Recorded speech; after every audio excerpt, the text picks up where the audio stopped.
Just getting the title changed here on the YouTube account because I have to do that after I go live on Streamlabs. And we'll be good to go.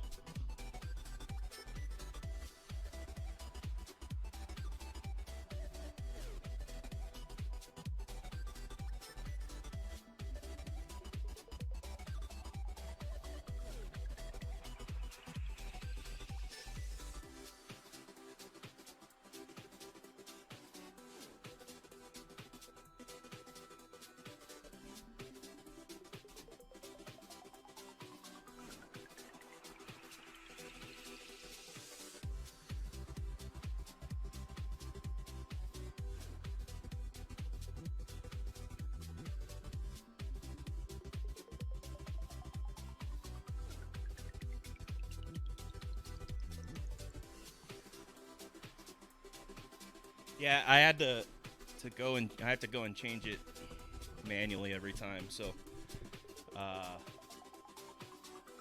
should be good now.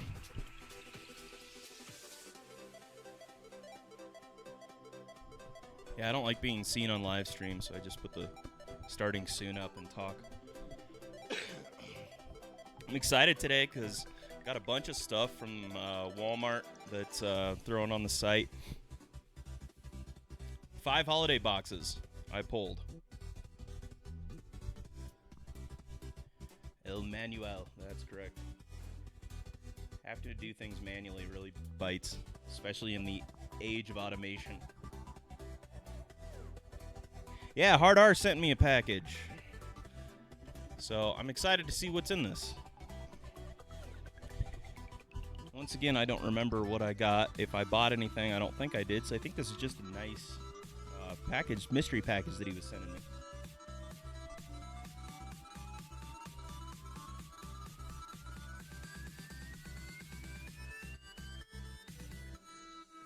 But who knows? He might show up today, so we'll have to ask him. Yeah, Funkin', we know you got way too many, man. How many of the holiday boxes did you get?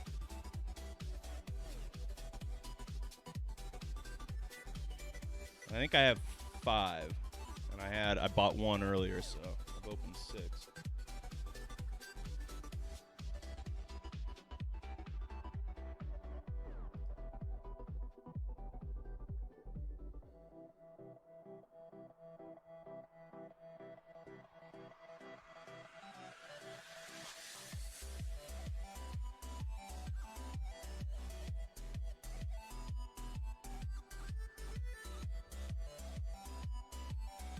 All right.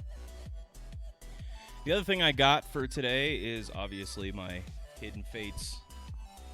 Stop counting at 20. That's a lot. Hidden Fates Elite Trainer boxes. I'll be opening these up a little later as things kind of slow down from what else I've got for today. But gonna go Charizard hunting again. So I'm excited to see if we can find that sucker. Still haven't found him, so.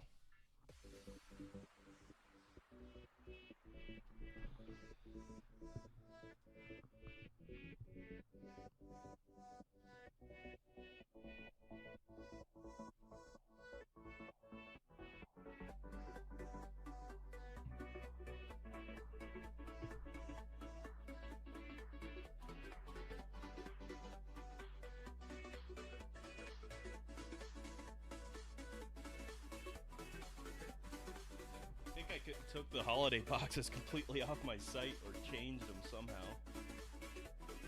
They're not even on there, so I'll have to get them on later, but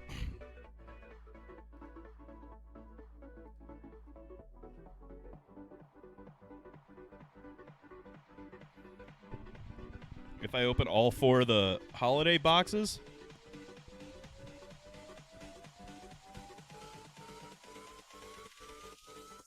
premium pricing, huh? I don't know if I want premium pricing on those.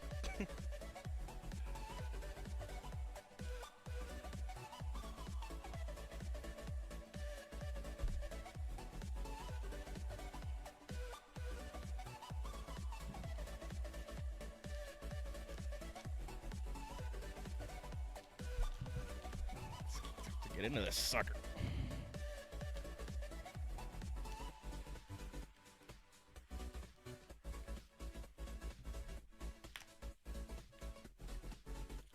Sweet. Hey, man, that's pretty sweet. Hard Art Car's got a little business card that's pretty nice. Swanky 1988 Fleer baseball. Heck yeah, baby. Open this sucker up. See what we got inside. I probably won't crack the pack. I'll probably keep the pack, but I wanted to see this. Buy, sell, trade. Hard Art cards. That's pretty cool. I like that. Really nice and glossy, all shiny. I'm more interested in his card than I am the pack right now. That thing's sweet.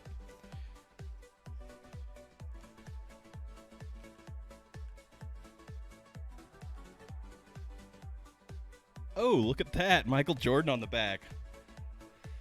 Wow.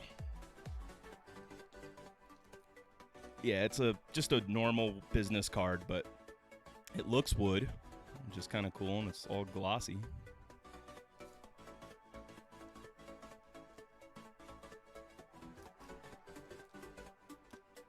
I don't know, man. I was talking to my sister because she's the one who does all the graphic design in our family. She's going to help me get a nice logo going and then get a card put together, but she's had migraines for like the past 6 weeks, so she just keeps holding off. So I got a David doll here, which he knows I love the David doll.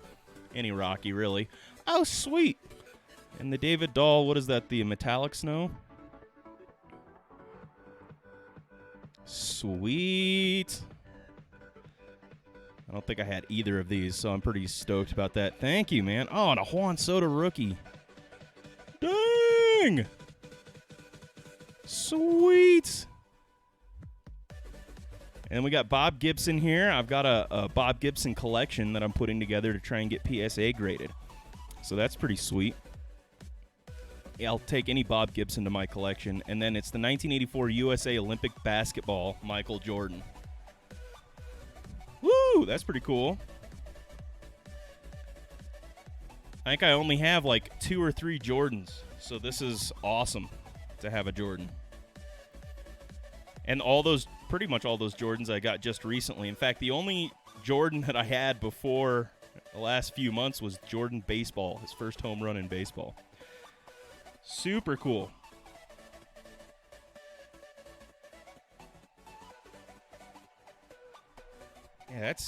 Yeah, I'm so frustrated for my sister last night. She came over. She was so frustrated picking up her kids because they came over to help me and hang out. And she was just so frustrated. She just, she's been having these headaches and she feels like she can't get her life back. And that would be super irritating. I get migraines too, but not like hers. Hers are so bad that she can't, they're debilitating. She can't do anything.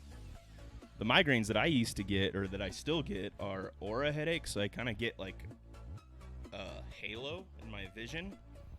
It doesn't really hurt. I just can't see very well for about a half hour, and then it's over. But hers are far worse.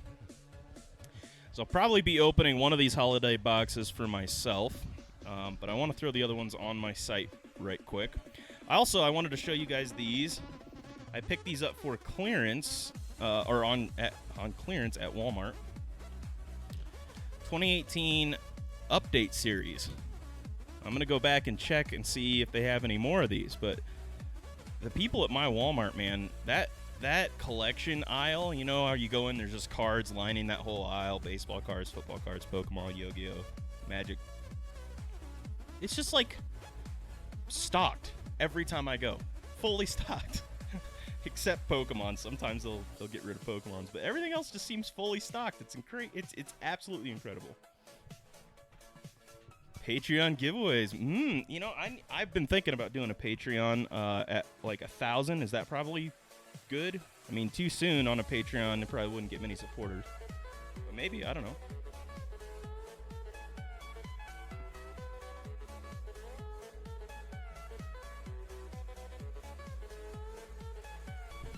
Bear with me, I'm still here. I'm just working on throwing these holiday boxes on the site. I don't know how much these 2018 Series 2 updates are going for. I should check that out.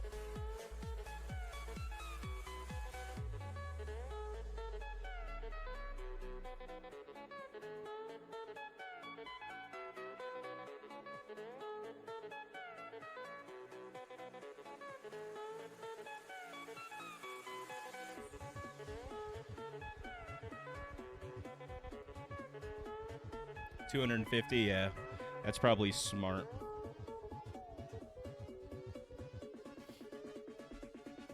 My sister did that too. She got piercings throughout her ears to try and like relieve pressure points or something to help, and didn't do anything. And she's tried everything. Homeopathic. She's going to a neurologist next week, thank God. So I won't be able to broadcast Thursday because I got to take her up there.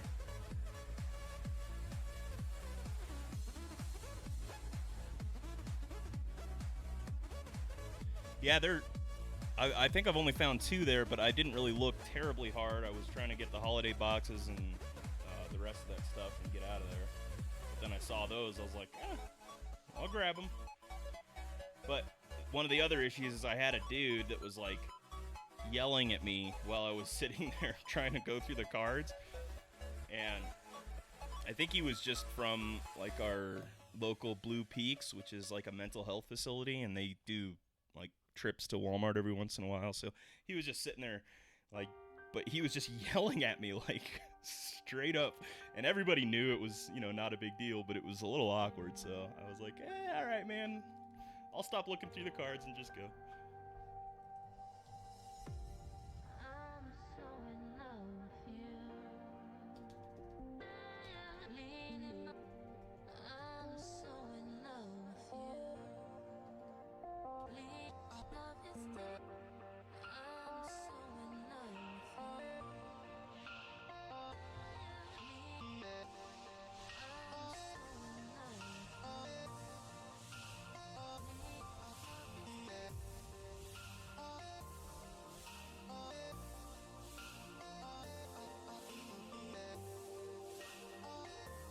All right, I should have those on there now.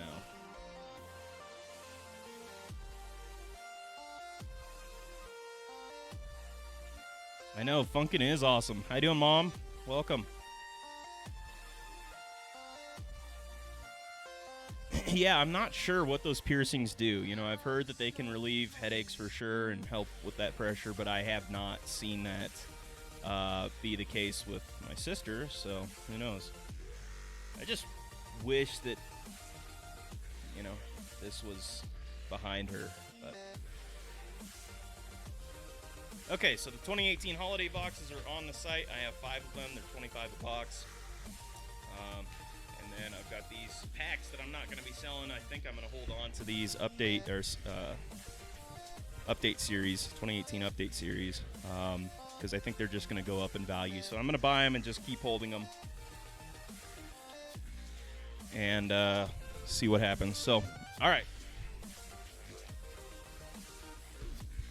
Let's do a little Charizard hunting, huh?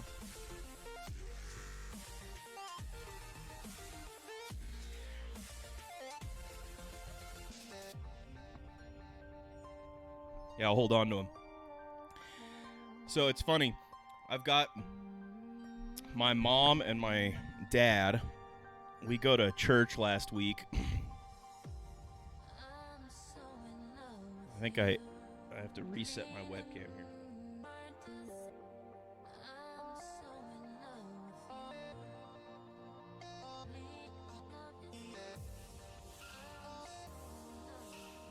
So we go to church, and I go on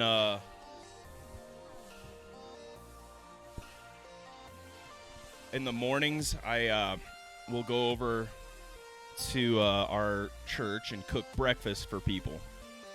And then I don't really like church that much, so I don't stick around for the rest. But I like cooking breakfast for people because it's fun.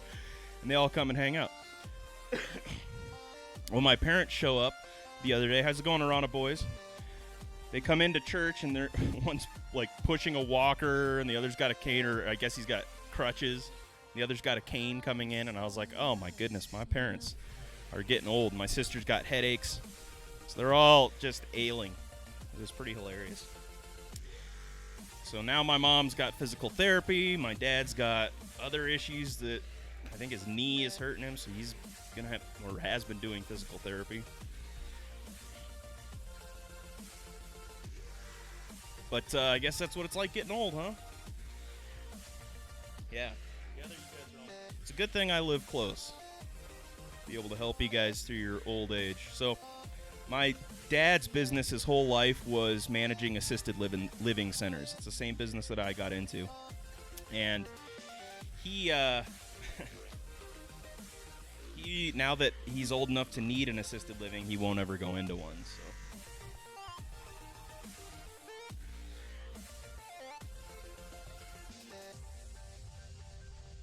So. Yeah. You know, there are some valuable things about church, and I have my qualms with it for sure. I just don't like the tradition of it, the same stuff that we do. I think there's a better way to do things, and anyways, I won't get into that now. It's a totally different topic for another time, but somebody texted me. Okay.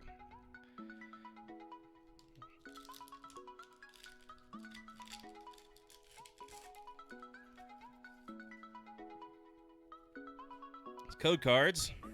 Charizard hunting this morning. I'm going to lose it if we find this thing. But once again, I don't have high hopes. We'll see if we can go through here. Ooh, a Noibat shiny. Find ourselves a Charizard Ultra Shiny, then jump into the holiday box and find ourselves some good rookies in there.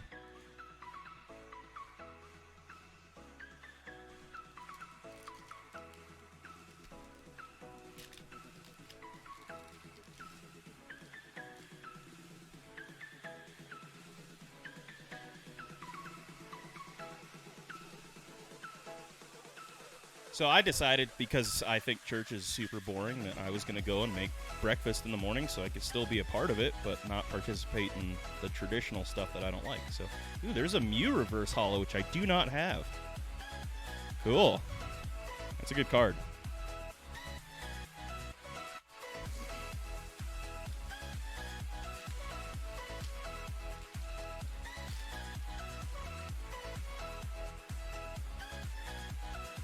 Living close to my parents, that's a blessing and a curse right there. Love my parents, love having them close, but I also love when I get to go home. We all gotta have our space at some point. Nice. Got this one already.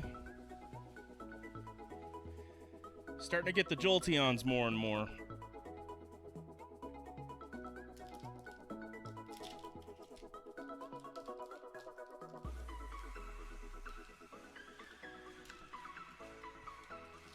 Totally skips my house. Oh, that's hilarious. Oh man, I was raised in a pretty Christian home, went to Christian schools my whole life, so I have a whole head of knowledge, but a lot of it didn't translate to the heart, which was, I don't know, I think one of the issues I had with the church. Arbok and a Starmie. We pulled that one before. Really off-center Starmie, too. It's pushed over to the right.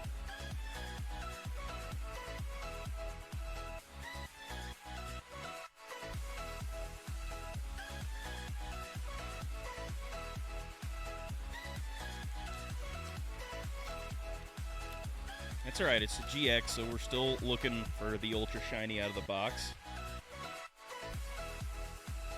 I'm not sure if there's one guaranteed in every box or not, but it seems like that. It's kind of been the pull rates for me so far. At least one. I've had 2 in a few boxes. There's an Ultra Shiny Articuno. Very sweet. Oh, that is nice. Sheboygan! Interesting, it's got like a nick at the top. Nope, it's just blue. It's just the color of the card, but it looks like a nick. Interesting.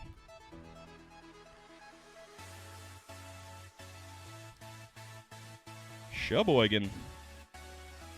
That's a good ultra shiny I don't have. Don't know the price on it. I'll need to go and look it up.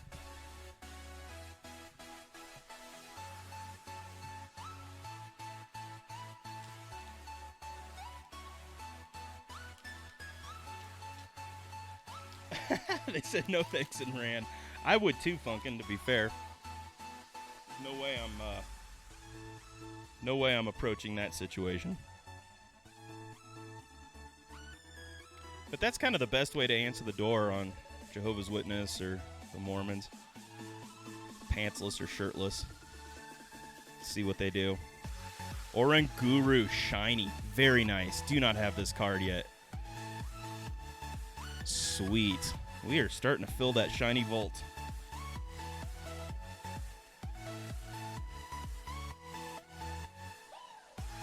Swanky. 4 packs left in this.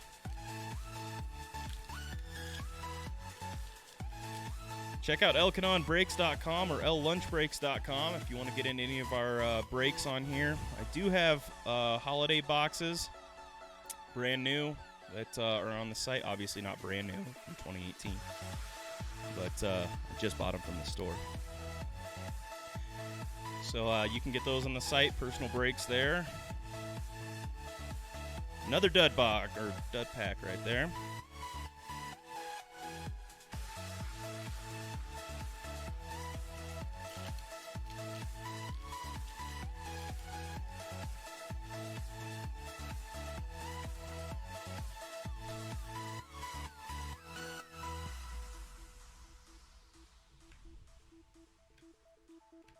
I don't know, if it's 1 ultra shiny per box on average, you know, you're going to double up on quite a few before you get there's wow. Moltres, Zapdos, and Articuno again. Man, I pulled this tag team card so many times. The price just goes down every time I pull it. Everybody, mail me your Moltres, Zapdos, and Articuno cards, and I will burn them. Reduce the supply. Get the value back up. We all have to decide, though, because only one of us can have a valuable card, so.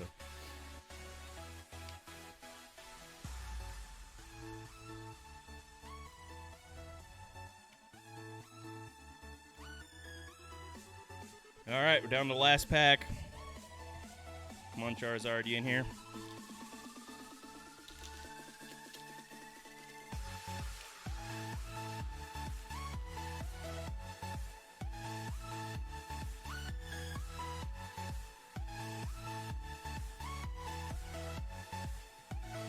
I don't have high hopes. There's a Kartana. Nice. Kartana shiny.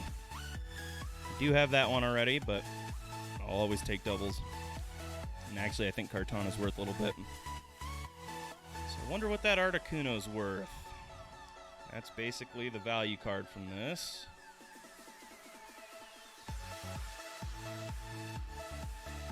Look that up real quick, and then we'll move on to a holiday box.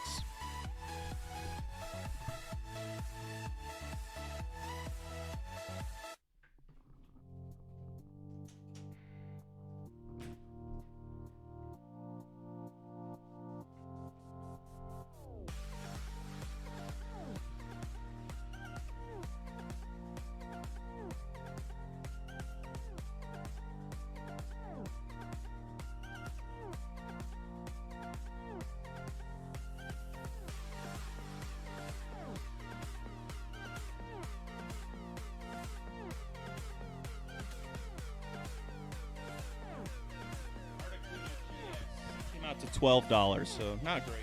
Not bad. So that box was definitely not the best box.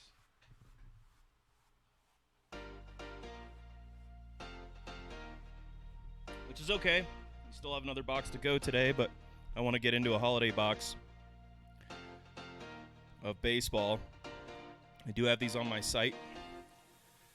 So check them out. Holiday boxes, elkanonbreaks.com. 25 for a personal break.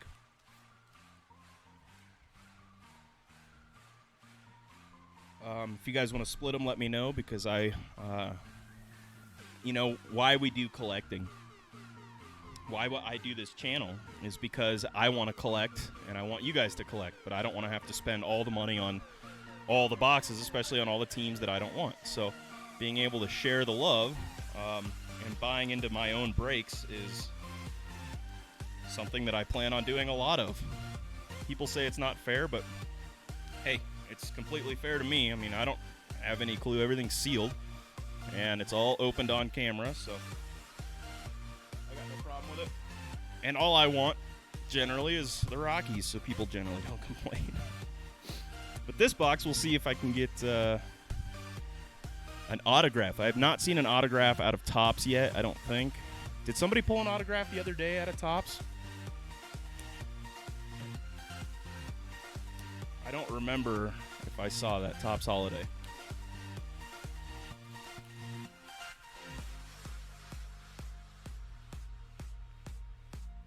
I would love an auto, though. That'd be cool.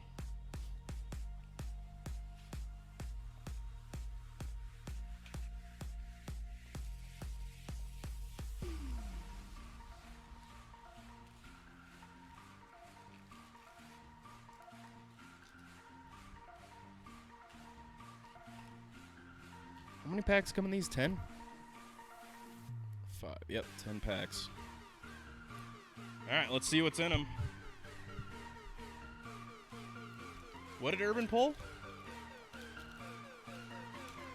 Was I there for that? I think I did see him pull. Yeah, I did see him pull that auto. You're right, it was an auto.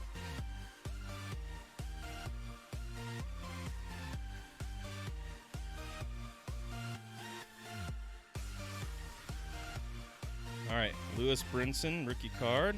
Ryan Zimmerman, there's a Josh Hader. Anthony Rendon, Miguel Cabrera, Jake Arrieta, Adam Jones, Gary Sanchez, Albert Pujols, Lorenzo Cain.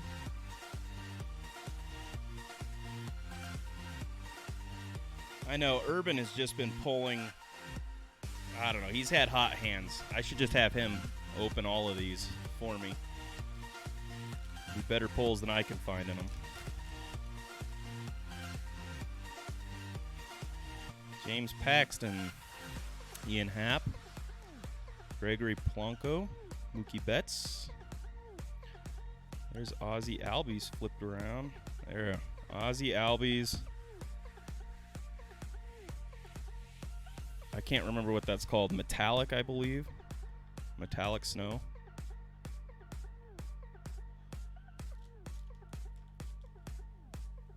All relic cards, huh?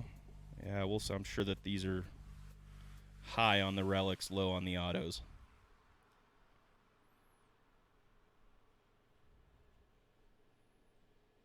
Chance Sisco. Aroldis Chapman. Sweet. Xander Bogaerts. There's a Matt Chapman and Matt Davidson.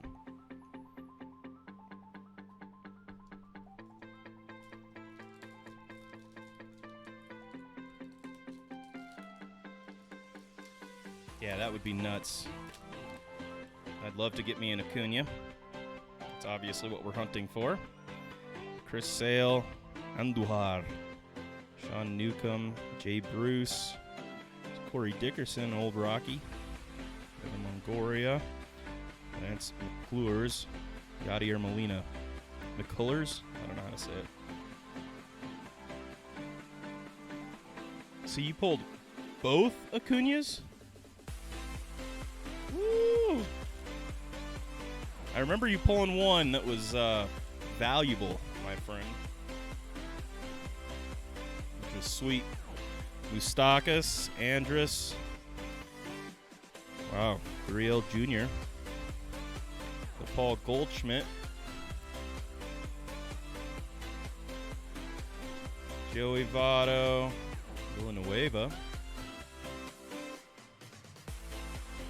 Renfroe and Javier Baez.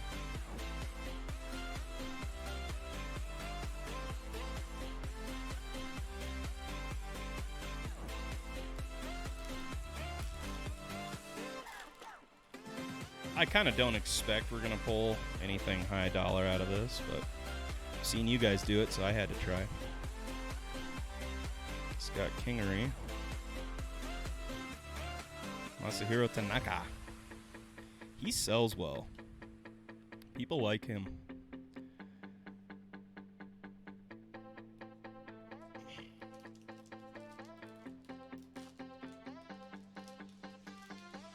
Wow.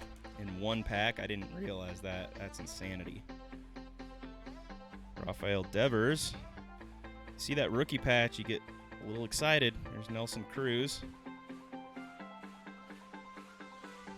Shohei Ohtani rookie. Sweet. Wish it was metallic. That'd be dope.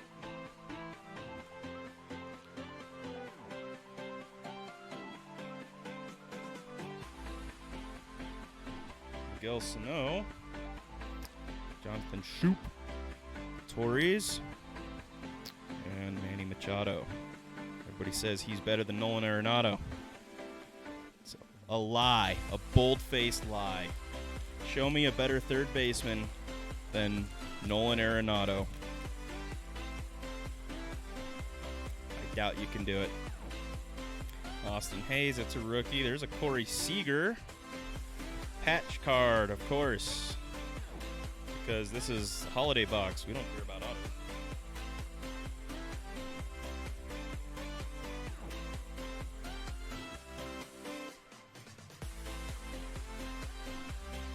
How many of these did you say you had pulled? You'd opened how many boxes? Corey Seager.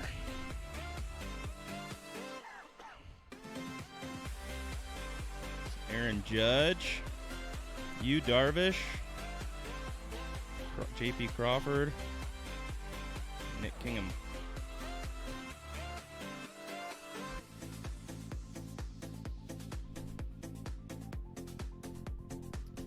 Man, a metallic Ohtani would be sweet. I'd love to get a metallic. You guys have all these great pull rates from holiday boxes. How come I don't have those? Clint Frazier. Zach Greinke. Syndergaard. There's Justin Upton and DeGrom. Come on. Michael Brantley. D. Gordon. Jose Altuve. Tony Pham and Jorge Soler. Don't know him either. 2 packs left.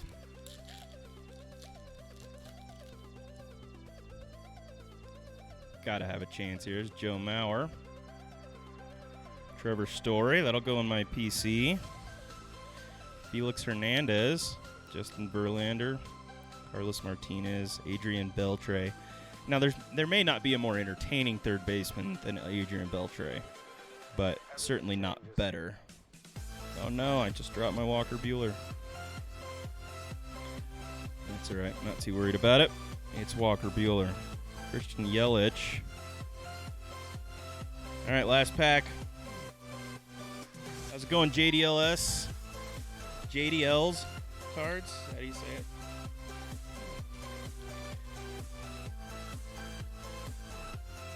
The last pack chance. Chris Archer, Cody Bellinger, Justin Smoke, JD Davis. These are metallic.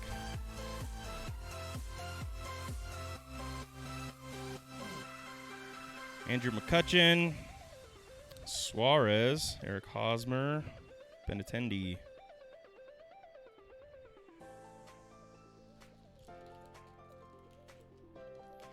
Yeah, I think,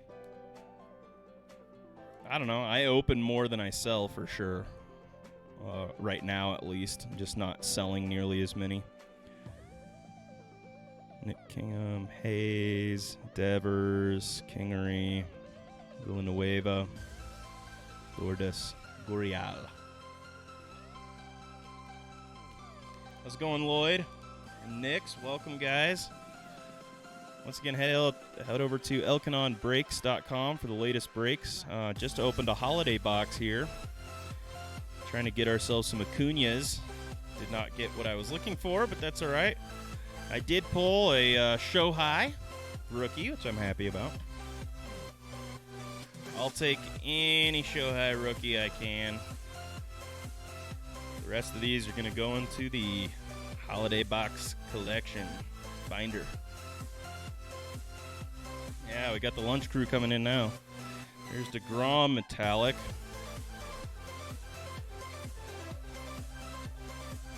Put all the metallics in.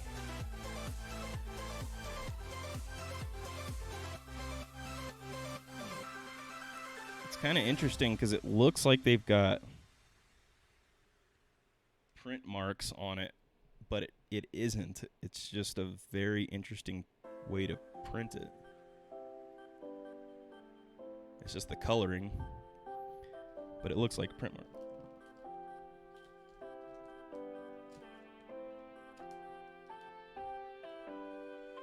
And then we had that Paul Goldschmidt metallic too, plus our Ozzy Albies. So I'll do a little recap.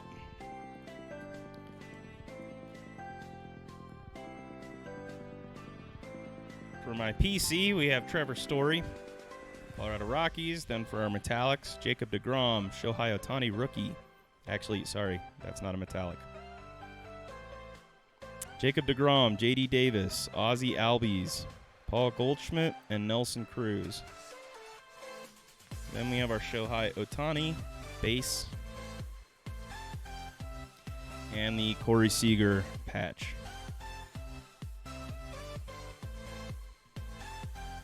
So, I only got one card for my PC out of that entire box. That's unfortunate.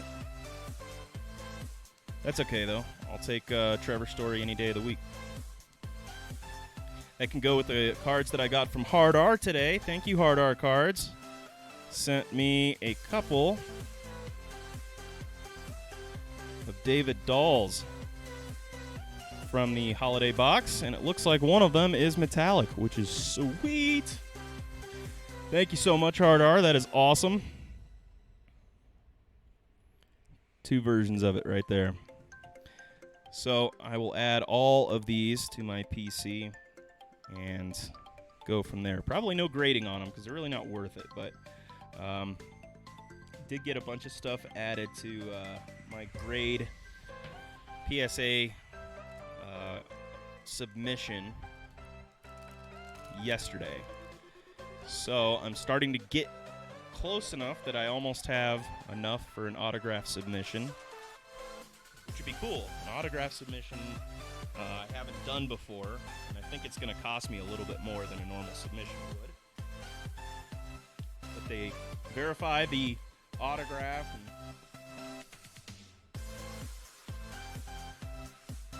Yeah, usually the patches have a code. Down here you can type in this code and find out where it came from. But they've started to do something in a lot of these, which I think is cool, is put the little sticker on the memorabilia. And then you can look through yourself from that sticker. Here's a good example. So this has like a little sticker they put right on the memorabilia. And that's got a code on it. You go plug that code in, and you'll be able to figure out exactly what game that was used in. So I like that, the putting it right on the memorabilia and not just on the card. I don't know why I like that. I just think it looks cooler. And it just seems like a seal of approval from MLB or something.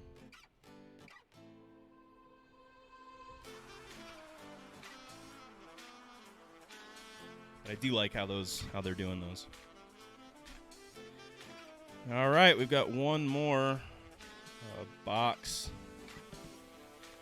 of Elite Trainer box of Pokemon, but I want to wait a little bit to open it. Just chat a little bit about some of the sports that are going on right now. We've got a game that went yesterday into the 16th inning with the Rockies. Super long game. And the Rockies finally won it with a 3-run home run from Chuck Nasty. I didn't watch the game at all, but it was fun to see the highlights this morning. Super long game. They set an MLB record last night for the most pitchers used in the game. I believe there were 25 different pitchers used in that game, which was insanity. The Rockies have had some pitching issues for sure, but man, what a game. It's unfortunate. You know, our season's over. The Rocky season's over. We're not making it to the show this year. No Rocktober for me, which is sad, but I had high hopes for football season, and the Broncos came out the gate. Now, the Broncos look good, to be honest with you. They've been in some close games. Last week wasn't so much, but week 2 was fairly close. They were competitive. They just have been making some poor decisions, some poor calls from the refs obviously haven't helped them, and that's put us in a bind. So, I don't know. Starting a season 0-3 is not good. Who else is 0-3 right now?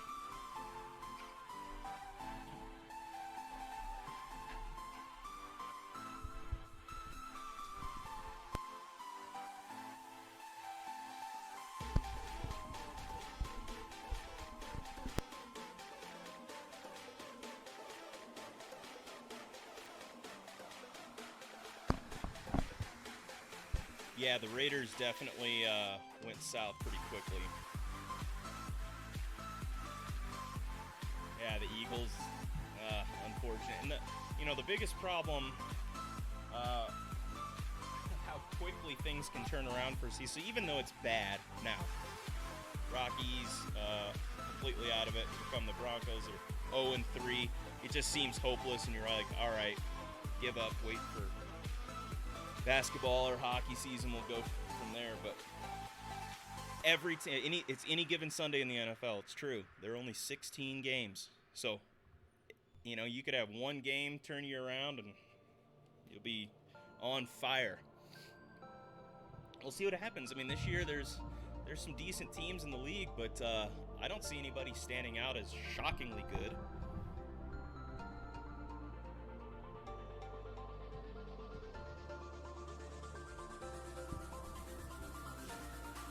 I am pumped that football's here though, because I don't know, it's been a little while. Baseball was starting to drag on just because I'm not in it now, which is impressive. I say I as though I'm part of the team. I call and make play calls via my cell phone. I'll just text them. They don't listen very much.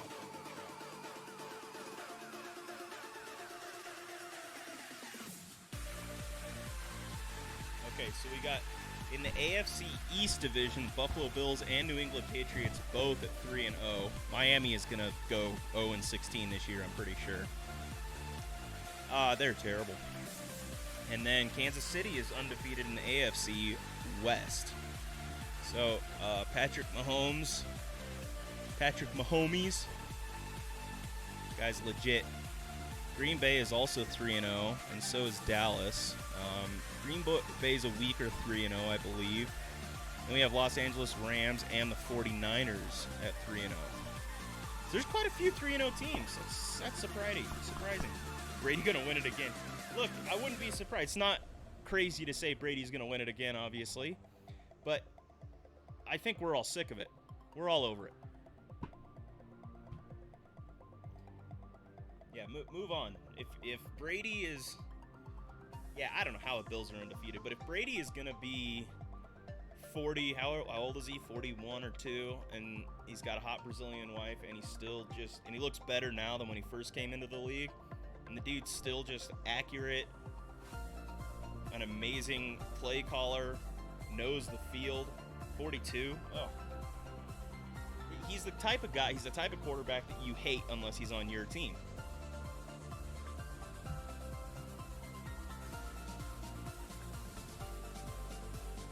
All right, see you, Lloyd. Have a good one. Appreciate it, man. Yeah, I mean, if he's on your team, great. And that's kind of how I felt about Peyton Manning. Once the Broncos got Peyton Manning, all of a sudden he became my favorite quarterback. Love the guy. But, man, you just don't like people that are good for years and they're the Achilles heel of your team.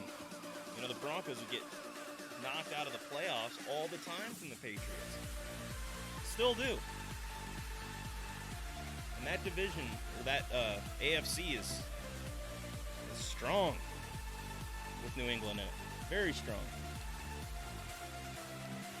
But once again, yeah, the Miami Dolphins, I'm a little surprised because they are going to be horrible.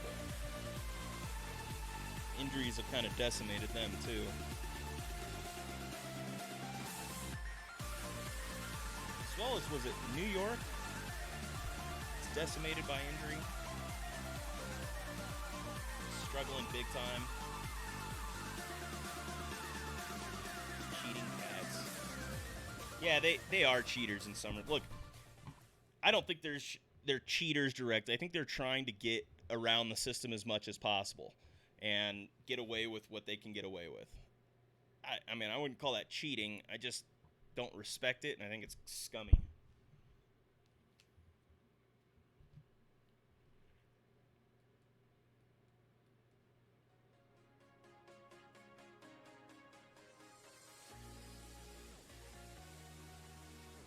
Well, I don't know if it's that big of a surprise, to be honest with you, 1 cent. It would be a surprise if Big Ben was still in, but, I mean, he got injured. Was it week 1? Or no, week 2. He got injured. And they went through all their Antonio Brown drama in the offseason and are still never replaced him with anybody of equal caliber for sure, which is kind of impossible to do, to be honest. But I'm sure they're still reeling from that issue that they went through. And then, yeah, you got a new quarterback, so who knows? I mean, I think that Roethlisberger is done. I think that's it for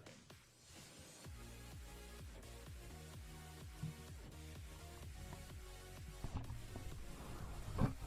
I could be wrong. He may play more in the league, but I highly doubt it. This will probably help you hear me a little bit better.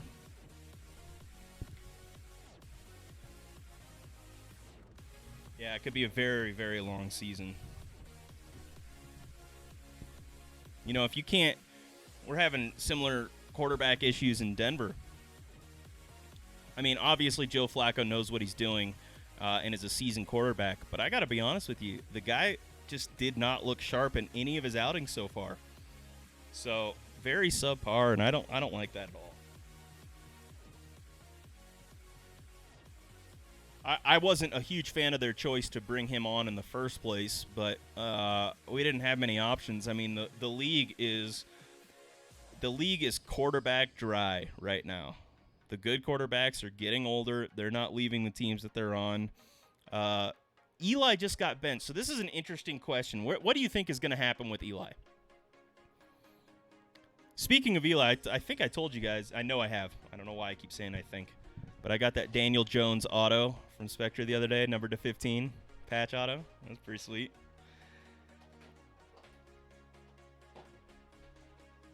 Yeah, look, there is no disputing that Flacco had his moments of absolute greatness. I mean, a phenomenal Super Bowl. What he had, six passing touchdowns. It was like 500 or 600 yards that game. It was insane. Yeah, Elway's gonna have to work. Look, Flacco's not the answer, but I see what Elway's doing. Elway has a lot of pressure on him. For some reason, people expect a lot more out of Elway than we expected out of any of our other GMs. Elway has won us a Super Bowl already. I don't know why people are so, like, down on him. Get rid of Elway, get rid of Elway. Well, just because the league is quarterback dry, you can't put that on Elway. They're not really successful anywhere. We're not seeing great QBs come out of anywhere, although Daniel Jones could be. That guy's legit. Yeah, Eli, he had his moments of greatness too, but certainly not. Well, I don't know. Eli will probably be a Hall of Famer, if I'm being honest. I mean, he won 2 Super Bowls, right? Beating Tom Brady, the greatest in the world. One of them. I hate to admit that, but I think Tom Brady is probably the best quarterback to ever play the game. Ugh. I want to shoot myself for saying that, but it's true. There's still a place for Kaepernick. Like, no offense about the kneeling or whatever, and you can have whatever issue you want, but I mean, it's football, you know. I want to see good football. I know I said it out loud, and it's frustrating, but I'm going to be honest. I'm not going to give my bias here. I'm going to be honest. I mean, the dude is good. He's won Super Bowls with nobody around him. He's won Super Bowls with everybody around him. I mean, he just knows how to play.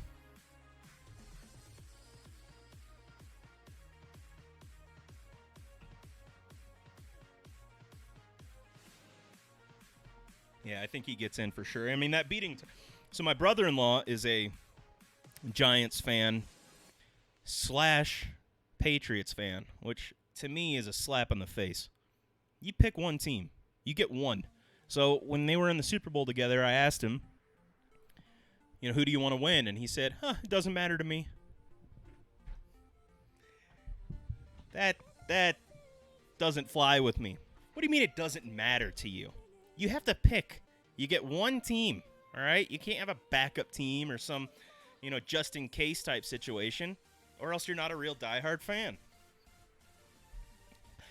Now, that could just be me ranting, but I don't know how you can be a Giants and a Patriots fan. It's just insanity.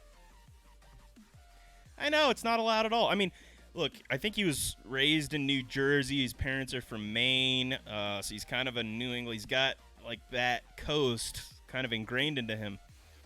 I don't know. I've never lived on the East. I've never lived in a place that has populations so packed together.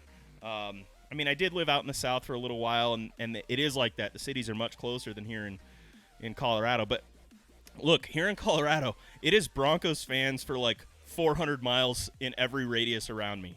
It's insane. They're 200 mile, 250 at least. I would say more. Probably a 400-mile radius. So we get most of New Mexico are Broncos fans, Nebraska and Kansas because they don't have pro teams over there. Wyoming, all Broncos fans. We get a bunch of Idaho. We go all the way over into Utah and Nevada. It's crazy. Yeah, you can't be both. You can't be a Lakers and a Celtics fan. Well, Lakers and Celtics are like opposite coasts. That's why the Giants and the Patriots, they're right next to each other. It's crazy.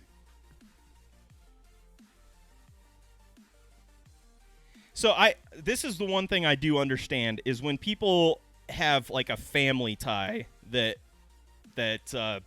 connects them to a team. I get that a little bit.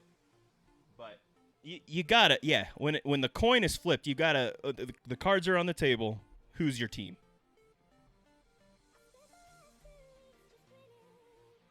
It's the same question of, all right. If the cards are flipped, or if the cards are on the table, and you have to pick, you get it.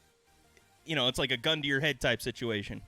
And when I ask my brother-in-law that, he goes, "I don't care, either one." Well. If you have a gun to your head, you got to pick one, right?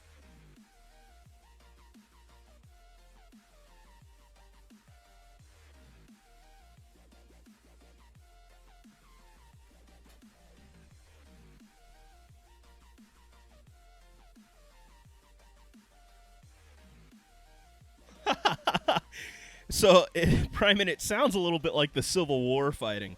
When we had the Union soldiers in the South, even though they were brothers in the same family, one would go fight for the Union, the other would fight for the South, rip them apart.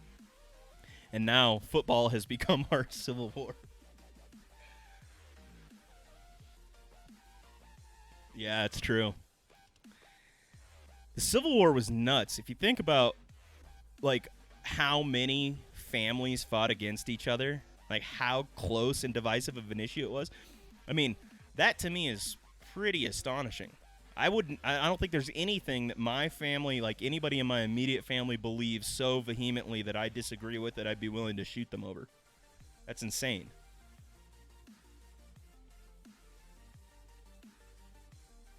Yeah, house divided against itself.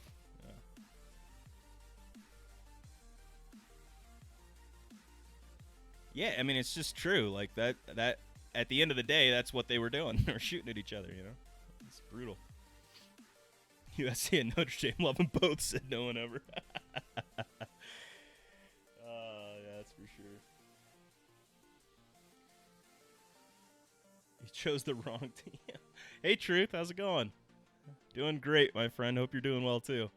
We're just talking a little football right now. I opened a holiday box and some Pokemon. I'm going to open more Pokemon cards here in a minute, but just talking a little football. And Dodgers hold special memories for me.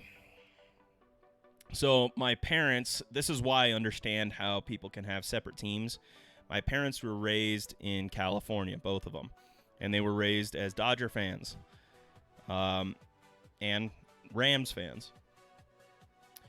But they moved to Colorado, and I was born here in Colorado, and the Rockies started their team in '93. So my parents had already been a Dodgers fan by the time the Rockies came around, and now they lived in a place where there was a team, and they were able to kind of follow the team from its creation and from its beginning. So they're Rockies fans, but, you know, they were born and raised Dodgers fans originally, and they would probably pick the Dodgers if they had to, well, they'd probably pick the Rockies if a gun was to their head. Yeah.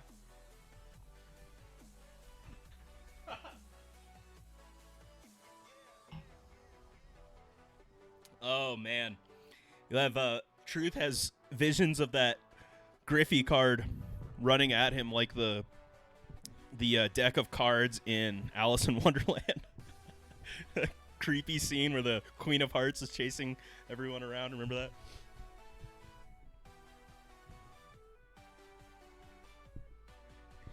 Yeah, I mean, I can see, you know, rooting for your division or something in a, you know, playoffs or whatever. But, you know, when worse comes to worse, I just can't even. It's hard for me to even say anything. I just, you know, if it's not the Rockies or the Broncos, I have a hard time even watching the game. And that's a problem because I should be, and I am becoming this way, by the way. I want to be more of a fan of the game in general, baseball and football. And I'm watching a lot more baseball and football games that don't pertain to my team or my division at all. And that's been pretty fun to get back into the sport a little bit more just for the sake of the sport. And that's why college football has been fun to watch because so much more passion in college football and, you know, college basketball, too. I feel like there's a heart there that professional athletes lose. It's unfortunate. Oh, that's sweet. I didn't know that.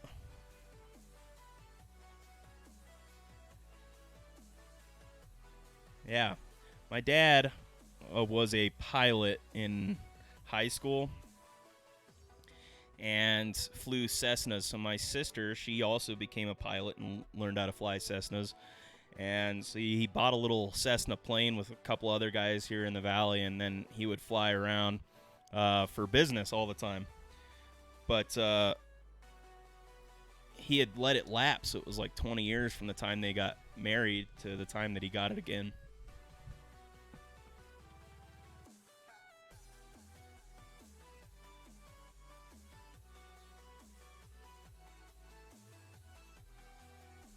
So, Truth, you do you just hop around to players? Is that what you do? You basically follow players, or do you have any allegiance to actual geographical team, location, or team?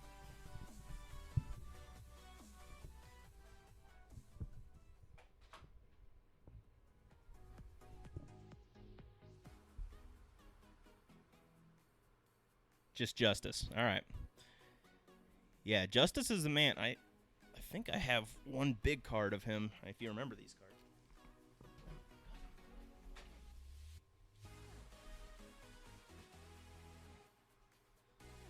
It's not even a card. It's just a postcard, actually. So, yeah, my siblings and I, too. So I have a sister that was born in Washington State, another sister that was born in Massachusetts, and then I was born in Colorado. So if that's not coast to coast, I don't know what is. Wow. Kansas City, Maine, Virginia. Yeah, it's just a postcard. It's damaged heavily. You know, it's from when I was a kid. But it's pretty cool. I'll send it to you if you want it.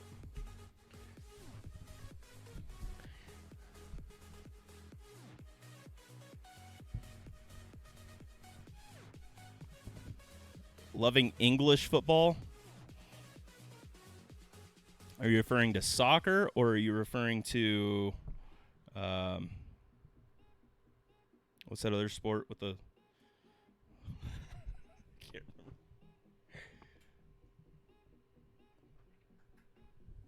Yeah, I'm trying to keep soccer to us Yanks. I played soccer when I was younger, and I got the Colorado Rapids. They came and did a little soccer camp for us. Yeah, rugby. That's what I was looking for. Thank you. 'Cause they play rugby, and rugby's a poor man's sport. Look, we're trying to figure out how to reduce concussions with helmets and, equipment that could basically help us survive a major car accident. And these guys in rugby are going out there like, helmets, piss off. And so bash each other, those guys hitting each other in rugby. You've ever had like a 250, 300-pound Samoan running at you, 6'4"? Yeah, I'm going to pass. Those Samoans are no joke. I had a bunch of Samoans in college I played volleyball with, and, man, they scare the junk out of me. They could jump way above the net and just spike that ball directly down at you.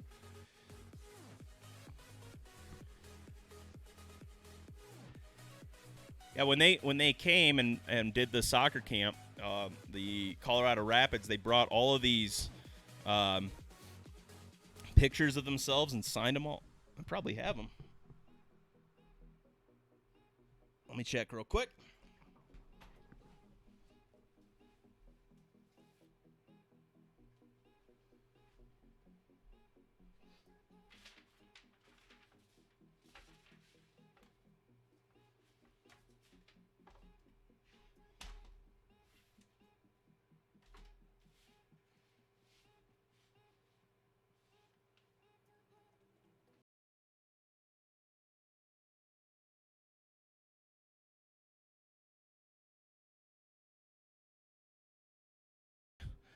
Wrestling autograph.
Can't find those Rapids autos anywhere, but I know they're somewhere here. But they're Rapids players from back in the 90s. And then I played in college, or in high school, too. I played soccer. Our our high school could not afford the insurance for real football, so we could only play soccer, which was fun because it was kind of the only thing our school had. I did find these, though. A bunch of old Detroit Tiger headshot pictures.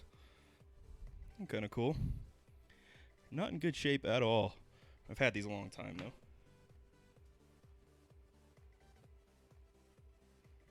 Yard Duck, that was the name of it. I've been trying to find that name for a while. Yeah, there's pretty neat ones here.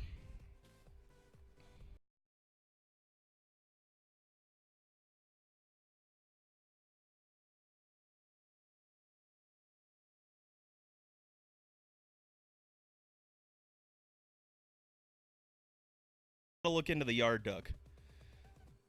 That's, is it an app just like Streamlabs is?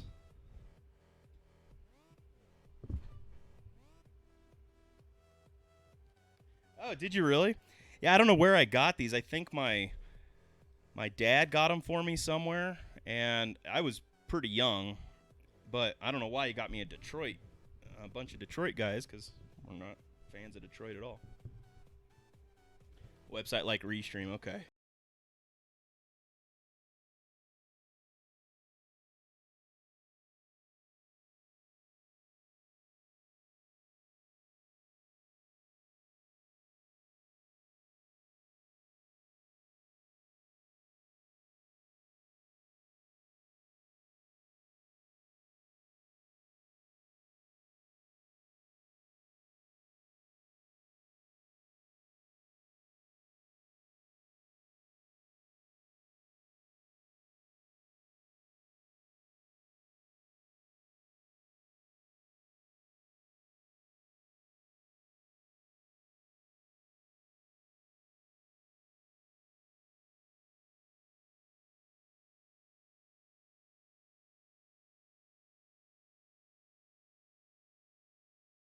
The paid one is probably what, 10-15 bucks a month.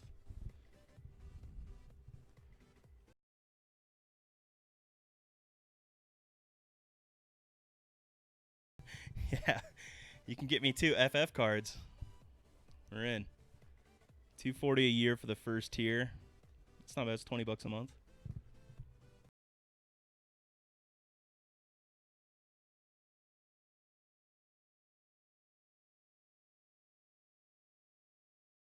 Cool. Thanks, Breaking Cards. I'll check it out. I haven't really looked at my email. Well, I did. I looked at it this morning. I didn't see one, so it must have been fairly recent.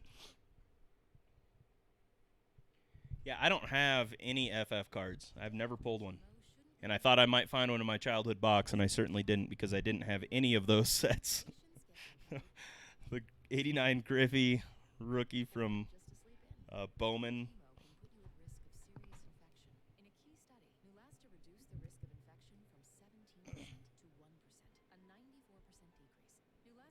Oh, so we don't each have to get our own?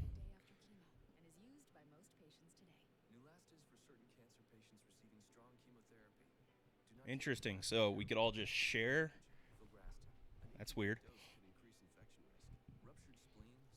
Hey, kids. Do you like Primant? You want to see me stick 9-inch nails through each one of my eyelids? That's pretty cool. If we don't all have to pay, that's sweet.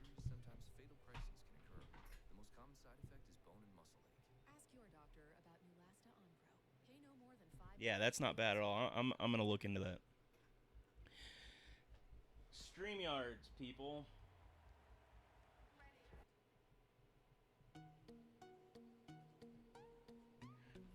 It's what we've been using. Oh, so by the way, I don't know if Primate was the one who told me this.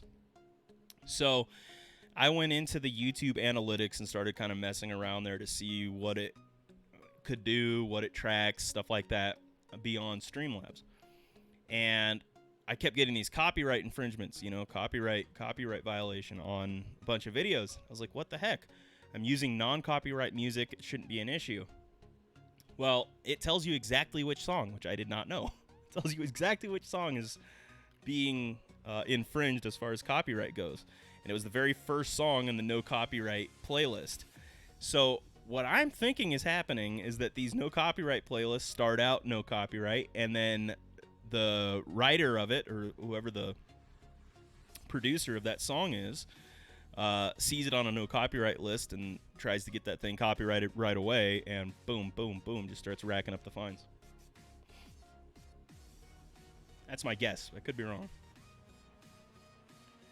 So I went and found, like, this playlist has one song on it that I can't play on my stream or it'll get a copyright infringement. So I just have to make sure I skip over that song in the playlist. It's the very first one in the playlist, so it's easy.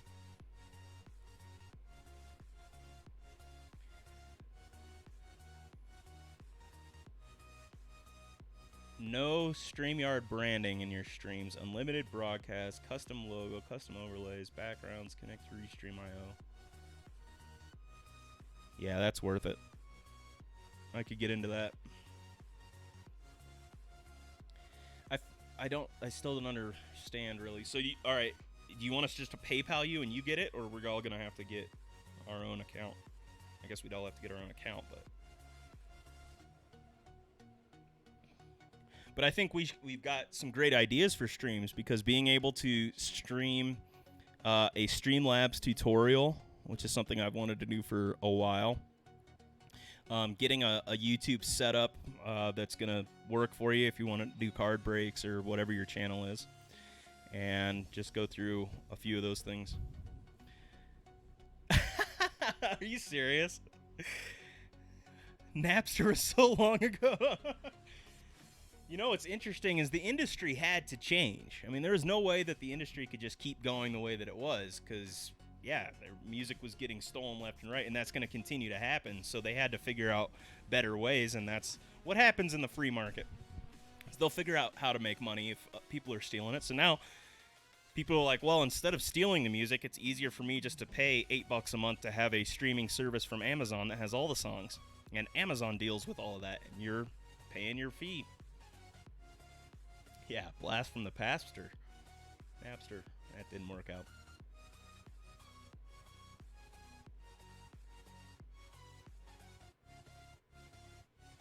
So, I think I remember what happened with them and Napster.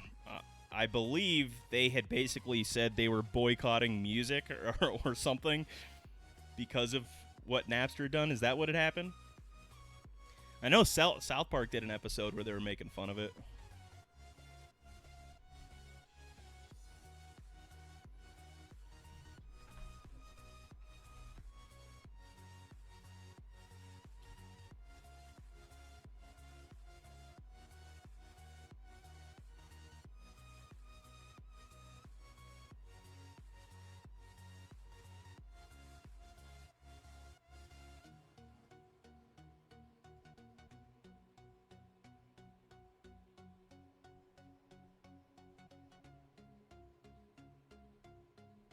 I love it how ESPN has the very front page today their new draft board for next season. We're 3 games into the year.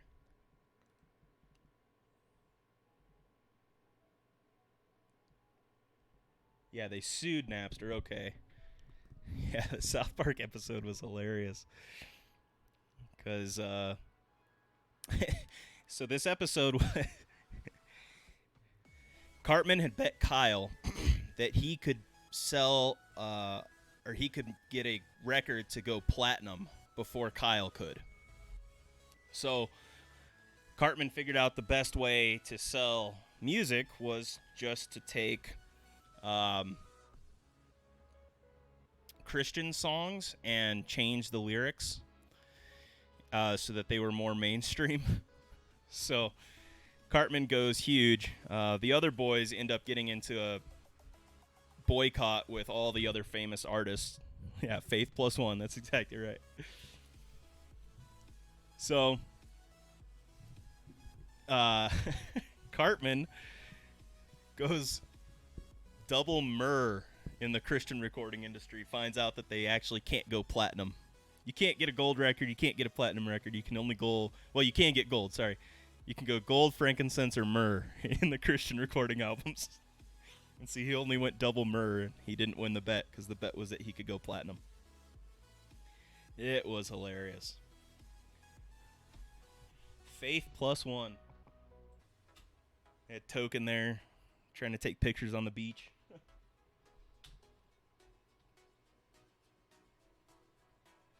Once again, check out elkanonbreaks.com if you guys want any of the breaks I have here. I'm going to go ahead and bring the camera down and show you what I've got. 78 per person for the year. That's not bad at all. All right, so I've got the holiday boxes. I got organizing to do back there. But we have the Heritage High number 2019.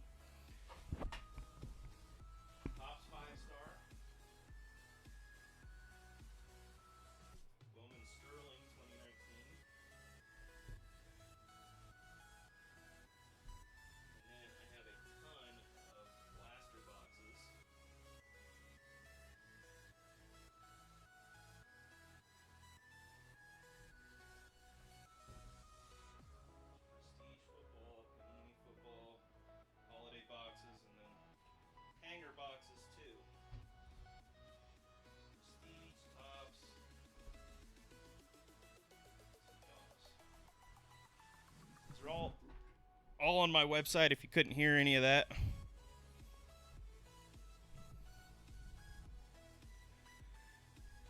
We're going to crack into that second Unified or Hidden Fates booster box here. I guess it's not a booster box, Hidden Fates. Elite Trainer box.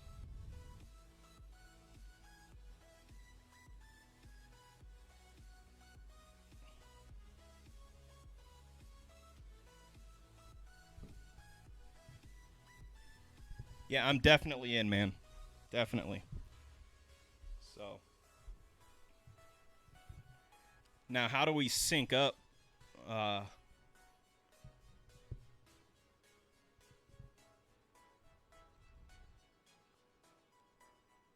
Oh, found a tin yesterday. I was like, you found a ton? He didn't find anything? The tin didn't have anything in it, though? Anything good?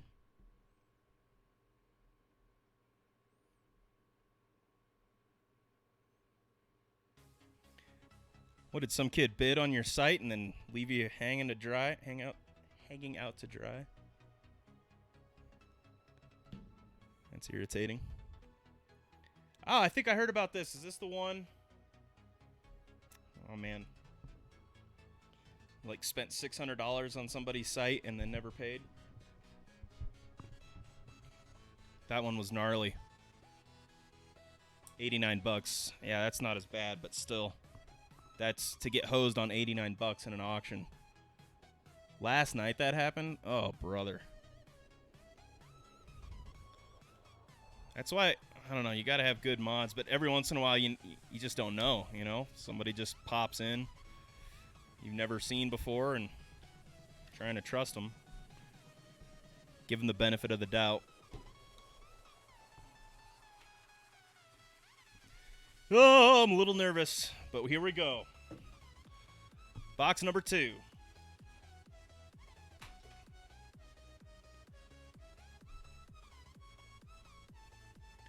Well, let us know who he is so he doesn't do that if I ever do an auction.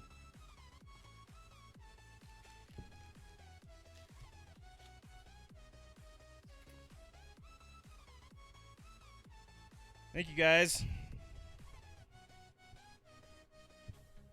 A 30-pack HF booster break. What's HF? Hall of Fame? Hidden Fates? If you're doing 30 packs, you're doing 3 boxes of Hidden Fates? Wow. Look how bad this card is. This whole pack. What the heck? That is in terrible shape.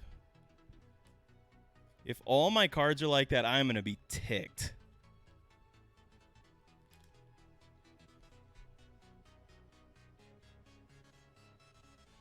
Okay, luckily it's just this pack and there's nothing good in the pack. I think. But that is horrible. Look at how bent those are. It's like they all got crinkled right here on the side. Later, Truth. Yeah, that was bad.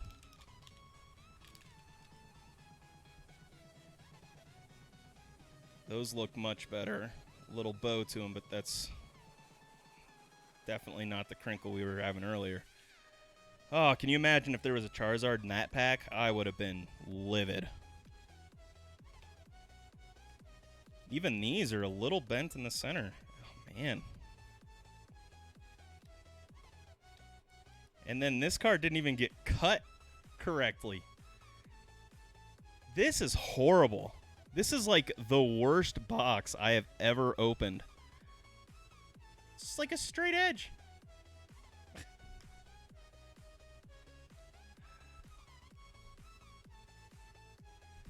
I'll take the shiny, but I'm a little concerned. I mean, it's in good shape. Mostly. Yeah, it's in pretty good shape. Yeah, that's on the... There's a type null shiny, which I've pulled already, but... I'm a little disappointed. Yeah, definitely a little disappointed in this set. In this box, I mean.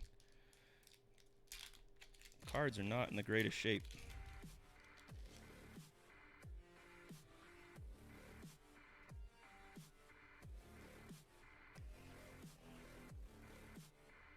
It's got print marks.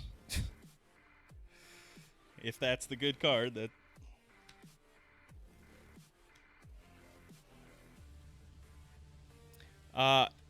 Usually error cards, if it's just an error like that, don't go for anything. It's the error cards that have like high print numbers.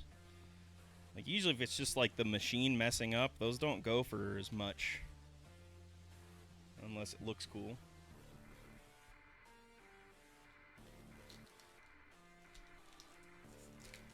Yeah, I'll give them to Lizzie. She can have the bad ones. These look good.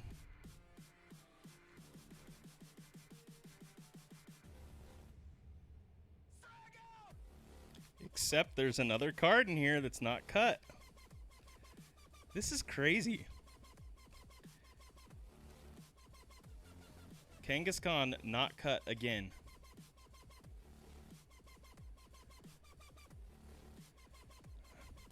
I'll pull those cards out and put them into a pile. But I doubt they're worth anything.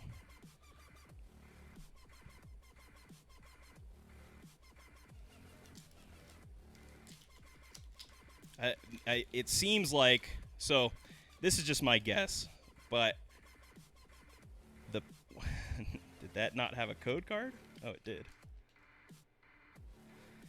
So my guess is that the print runs were so behind that it was rushed to get these things out because of issues that they were having.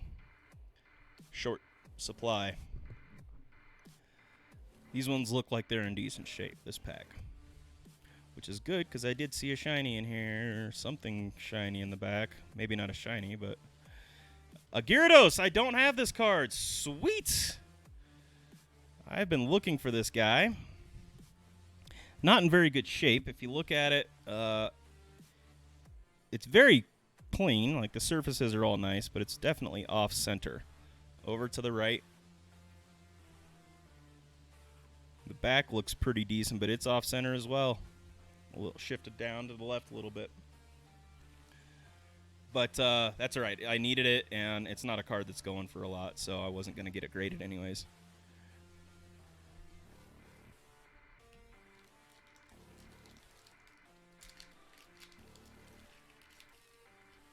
Yeah, that's got to be what it was. These were a rush job because they just no supply. Bad cut again. Digs on the front. You can see little nicks where the print grabbed the card and pulled it through. That's the third one we've had. It's got straight edge, no cut. Somebody's getting fired for that one.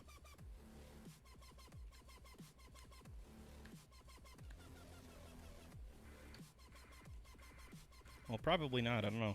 Oran Guru pulled this card earlier. Still looking for an ultra shiny. Maybe a Charizard? I don't know if I'd want a Charizard out of this box, though. Probably be in the worst shape ever.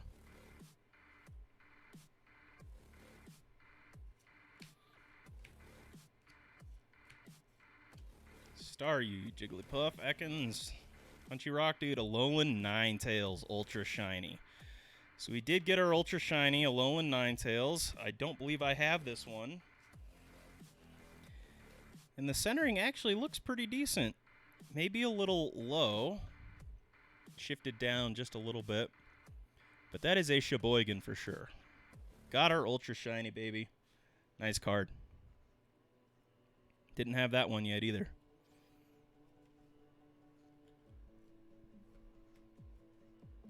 Three packs left.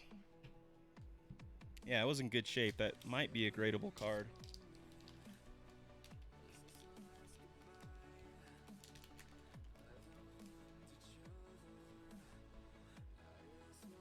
Did I pull this price guide up? No.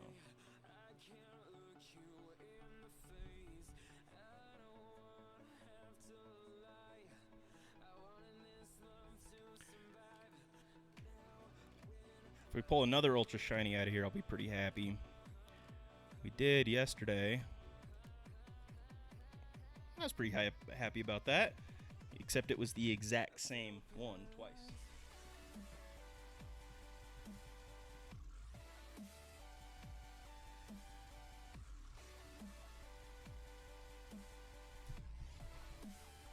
Alright, Alolan, how much are you going for? $10. Alolan Ninetales. So not a high dollar card. But a shiny that we needed, and I like it.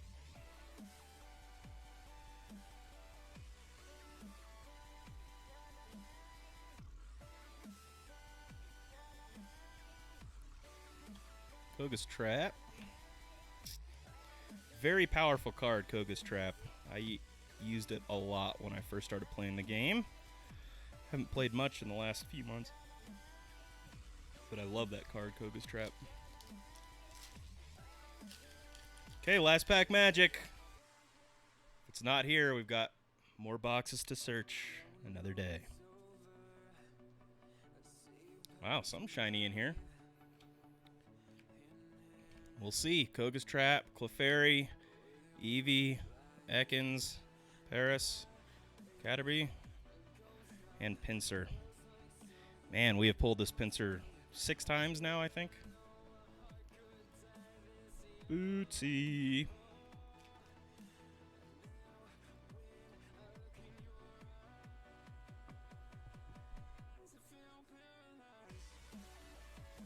Did I open 2 boxes already? Wow, I did. My goodness. That goes quick when you're having fun.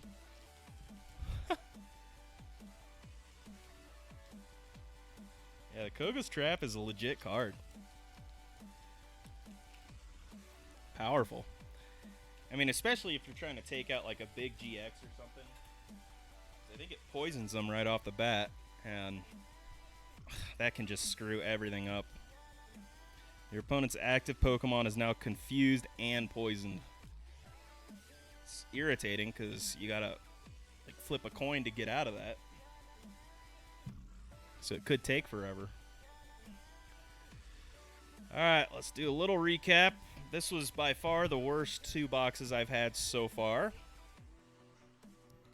I would say this one was definitely subpar. Let's see, our 2 holos were Misty's Water Command and Vaporeon. Then we have a bunch of reverse holos. Pinsir, Alolan Ninetales, Oranguru, Gyarados, and Type Null. Wow, not good at all.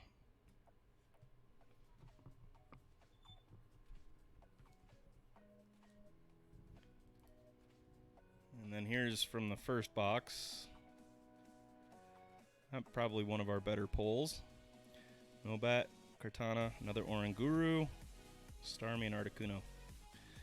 So, put them in the binder.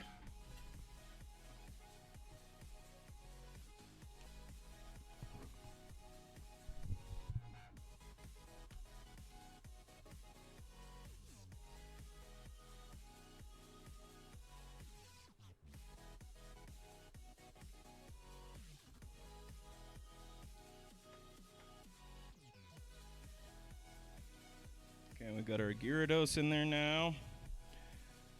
Jolteon. And I think we have everything on the base set except this card.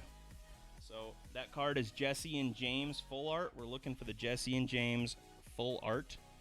And we will have the complete base set once we get that, which is pretty sweet. So the rest of these I'm going to have to go through and see if I have reverse holos, which I'm sure I don't for some of these.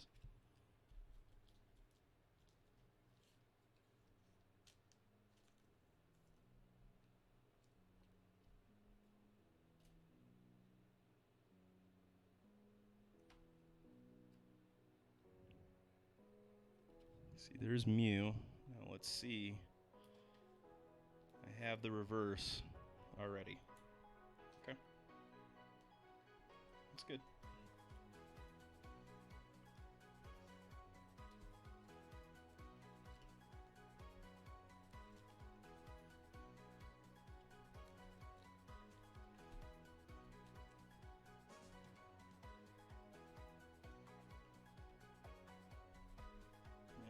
type null already.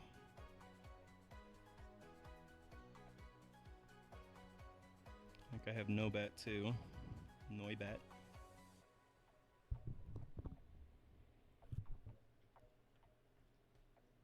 Oh, maybe not. Noibat goes here.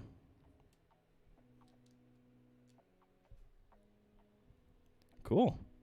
Kartana, got that one. Oranguru. It's 44. I don't have that one. Birds, I got those for sure. Starmie, got him. Articuno. And Pinsir. Oops. And another Oranguru.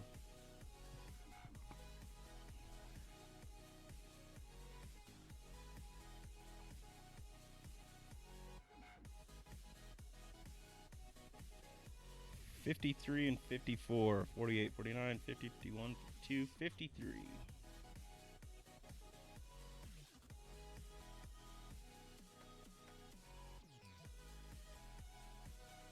Alright, we're making headways on the Ultra Shinies. I'm liking this set. It's coming together. Swanky.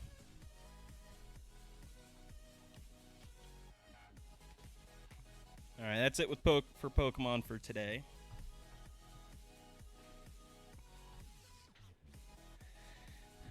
I've spent quite enough money on Pokemon for the day.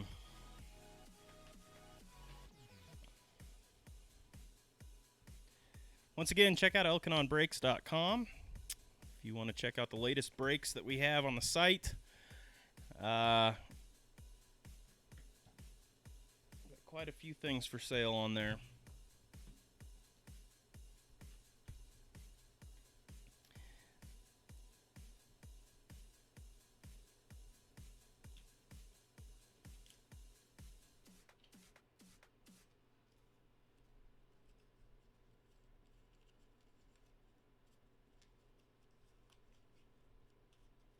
I'm going to clean up here and take a brief intermission. I'll leave music going for you guys if you want to hang on for a few minutes. I'll be back.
All right, sorry about that. I'm back.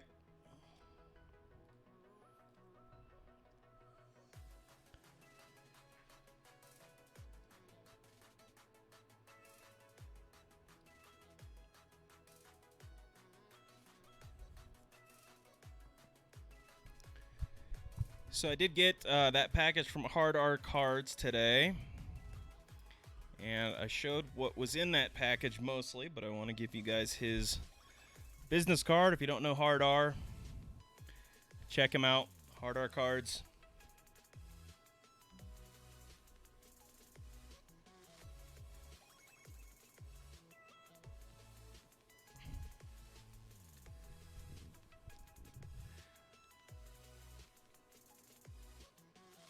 And he hooked us up today. I got this 88 Fleer baseball pack, which I'm kind of excited to open. No clue what's inside. And then he sent me some David Dahl cards. I did get some of these other cards today. This was in the holiday box that I had opened, but I am not going to be keeping these cards, so I'll probably be putting these either on eBay or on a little auction here.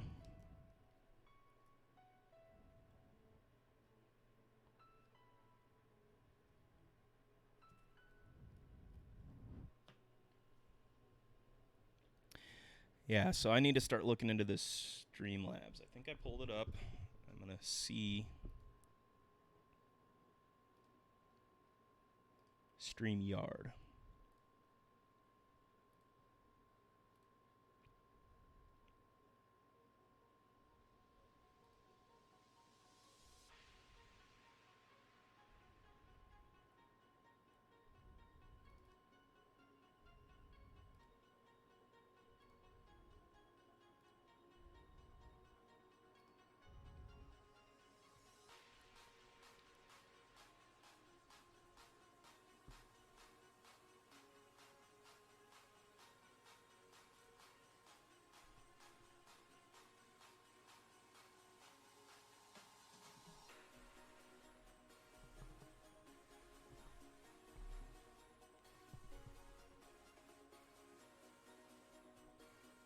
Yeah, this is going to be so much cooler because you can do interviews and stuff, long distance. Man, I like that. I like those options.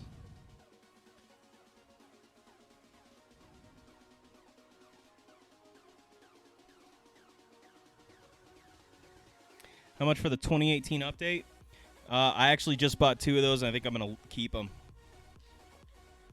Because I haven't found any yet, and I don't know. I think they're just going to be going up in price. So I was just pulling out what I had. These are the only 2 I think I'm not selling, so I shouldn't show them on camera. I should keep everything else that I sell on camera. I was just excited that I got them. Didn't realize there was going to be update there clearance. But I guess they're clearance everywhere.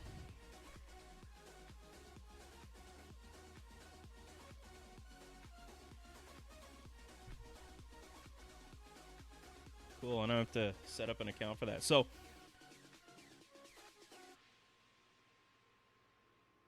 I'll have to email Prime it. That's what. Yeah, I pulled that. It wasn't Streamlabs. It was the StreamYard. StreamYard, excuse me. I was just trying to figure out what the StreamYard was. The StreamYard stream was about. There is one of these basketball boxes that I was going to open, and it's because it's pretty damaged and I can't sell it. So I wanted to see what was inside of it. It's this Prestige basketball.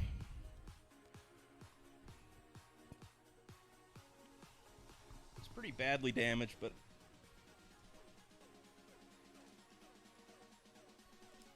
I think so too, Urban. I'm gonna email him right after this and figure out the best way to get that set up. So, but yeah, I definitely think that's the way to go. So yeah, like I said, it's damaged. I'm sure the cards inside could be damaged, so I'm not gonna sell it. I'm gonna open it for myself and see what's inside.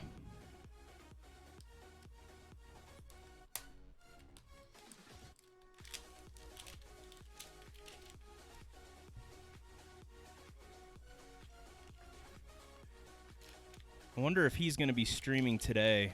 We could test it out.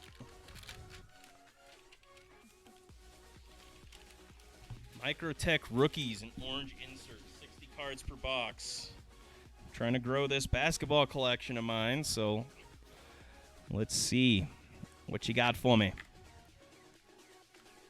Oh, that's sweet. I like how that opens. They're not even packs. Oh, it's just like one big thing of cards.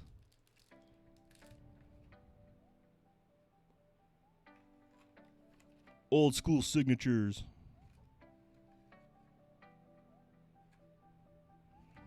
That looks lame.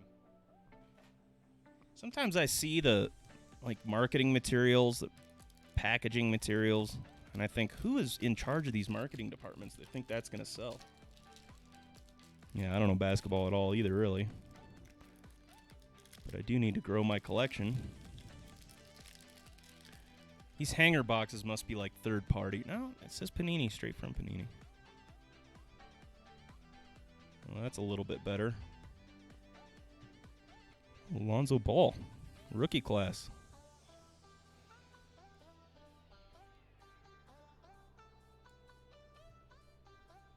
Courtney Lee, Kyrie Irving, Narlens Noel, JaMychal Green, Buddy Hield, Derrick Rose. Grew his hair back out, huh? Oh, no, I guess that was 2017, 2018.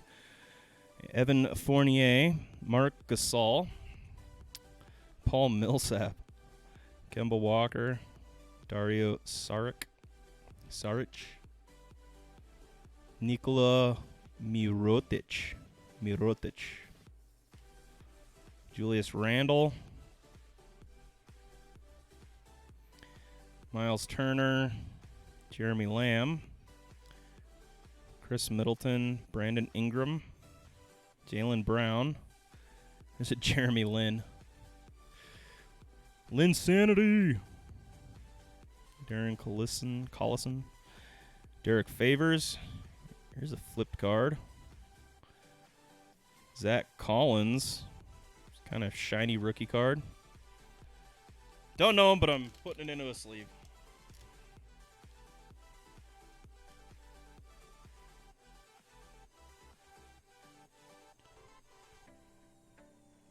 There's another one. Michael Kidd-Gilchrist for the Charlotte Hornets, but not a rookie. And Tyler Ulis for the Suns. This must just be their inserts.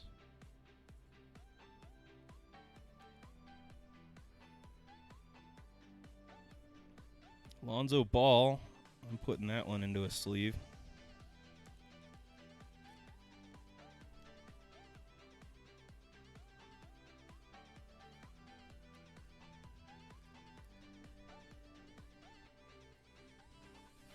Highlight reel for the Clippers. Blake Griffin taking a jumper. Jimmy Butler. There's another rookie class.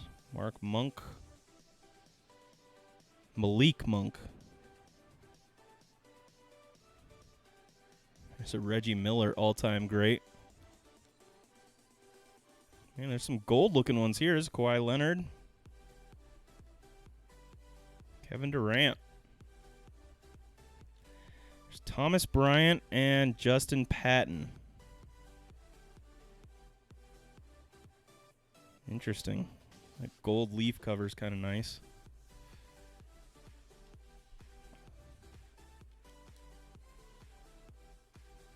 The edge is a little damaged on this one. Not ideal.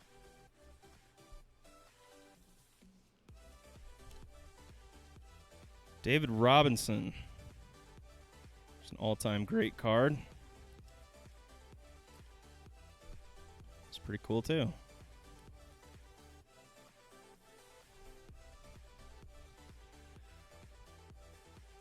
Thomas Bryant, Russell Westbrook, Justin Jackson, John Wall. Korkmaz, Furkan Rookie card, what a name. Devin Booker, Jarrett Allen, Kawhi Leonard again, Sterling Brown, James Harden, the bearded wonder, John Collins, Andre Iguodala, Golden State, Aminu, Swanigan, McCollum. There's an orange insert rookie for Devin Reed.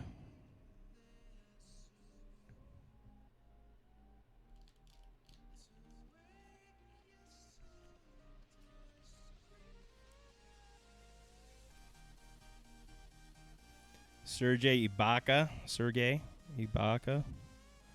Stanley Johnson, Derek White, Tyler Eulis, and Josh Jackson. All right, so some decent cards. I mean, nothing numbered, I don't think. I don't know anything about basketball either, but I'll take them. Go in my collection, and we'll see if any of them become valuable. That's basically, I'm throwing darts at a dartboard in the dark with basketball because I just know so little about the solid players. And, I mean, I know enough to be dangerous as far as entertaining conversation maybe, but not who's valuable and who's not.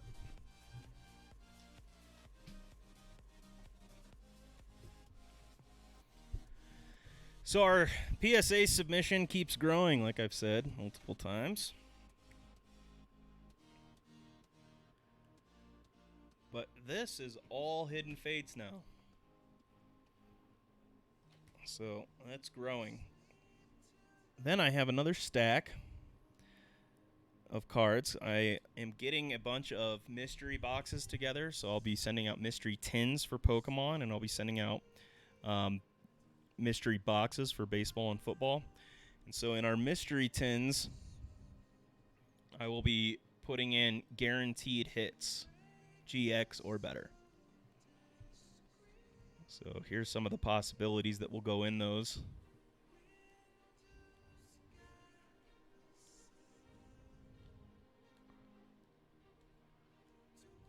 Some pretty good cards in those mystery boxes, but you'll get a guarantee. Between 10 and 20, what? I missed what I was talking about, so. What I was talking about. Cynthia, I've pulled this twice, which is dope, because it's the second most expensive card in the set. About $80. And then pulled Espeon twice. Buzzwole, Zygarde, Golisopod, Guzzlord, Tapu Fini, Moltres, Lady, and Charizard. That's going to be my... Oh, okay. Cool, yeah. I'm going to actually put on my site the bulk submission prices and whatnot, because I'm going to do some pricing and basically just do it the same price that PSA would do it, but that way I can send it in for bulk pricing and I can get it cheaper.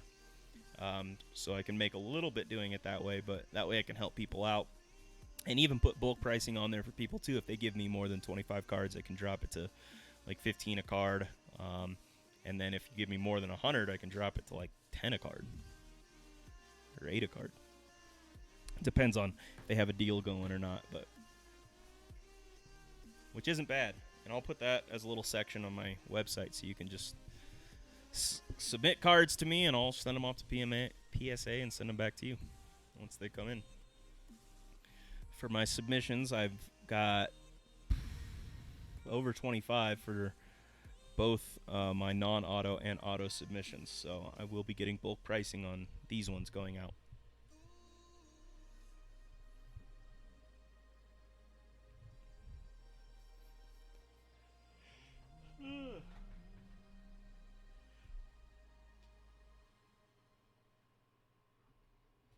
To organize all these suckers again, I went and organized a bunch of them with the earlier holiday box that I opened, but got to put these in with them now.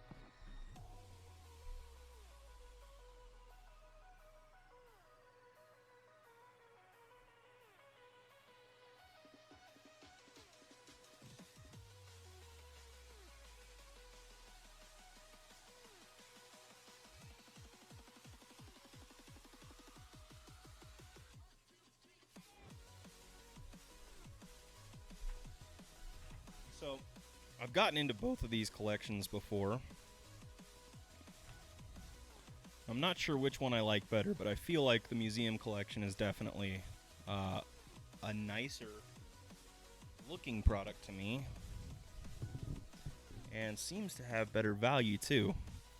But I've gotten both into the museum collection brakes, and I've also gotten into the brakes for, what is this, Topps? I can never remember what this one's called.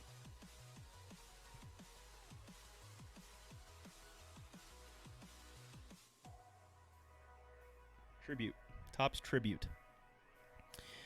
So, for Topps Tribute, there are some pretty cool cards that came out, but they're quite thick.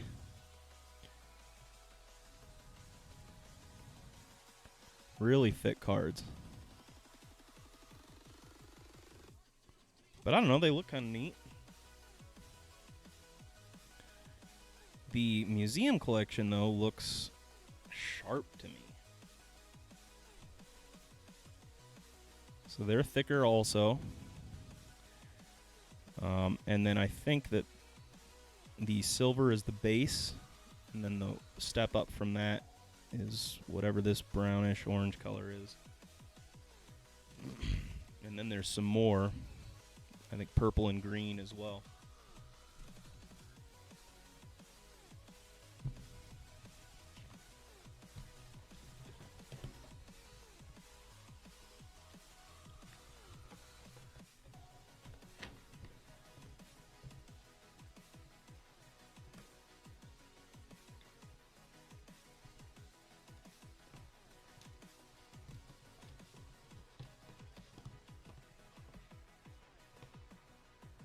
There we go.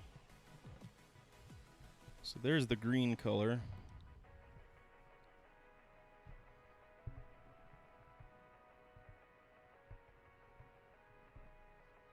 And then I think I have one of the purple.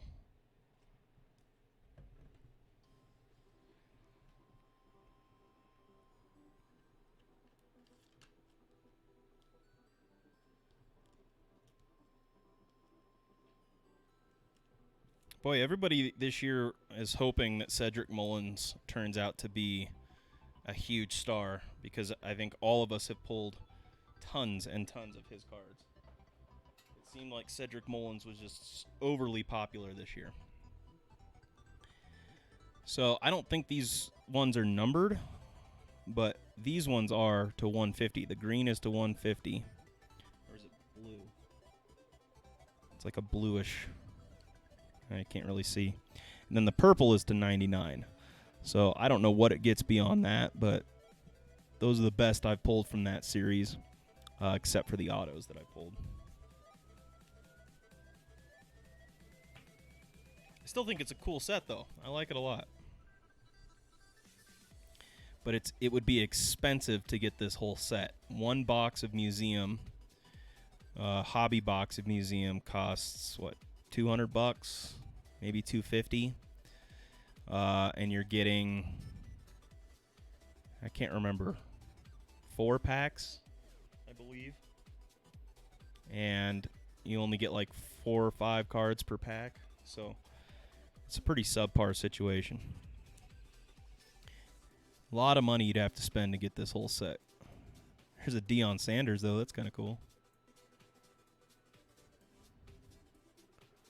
Aaron Nola. Mike Piazza.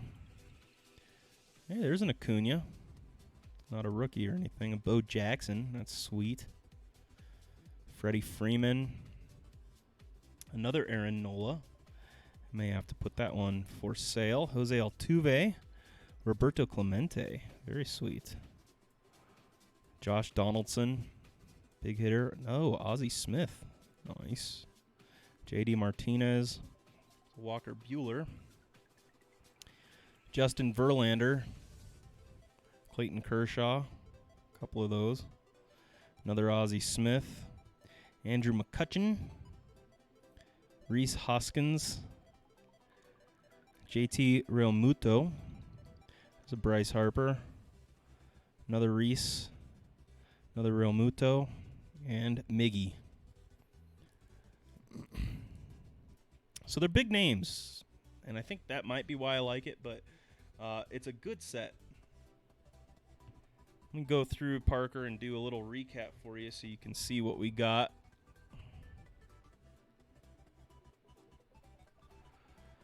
So, not anything great, but this is what we pulled from the last 2 boxes. Some shinies, some GXs, a few reverses, some more shinies. And then pulled a couple of ultra shinies, but I put them in the binder already, so. We also pulled this Gyarados.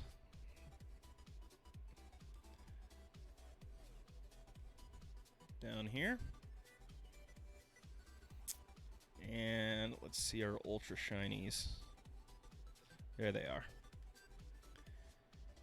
And we pulled both of those. Alolan Ninetales and the Articuno GX Ultra Shiny. I think between the two of them, we're not looking at much as far as value is concerned. Ninetales was $10, Articuno was 12, 13 bucks. So between those two cards, we're looking at 25, 22, 23. So I would say that the last 2 boxes were definitely the worst boxes of all of mine so far.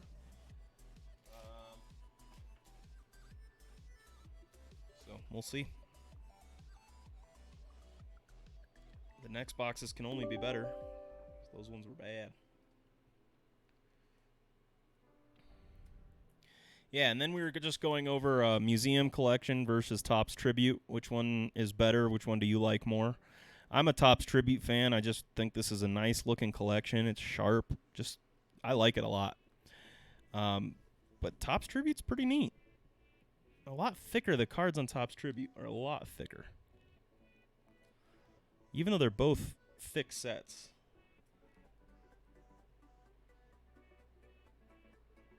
You like Topps Tribute more, huh? I have a couple of these for sale on eBay right now.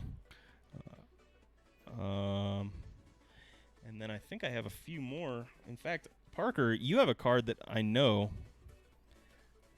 I'm going to send you.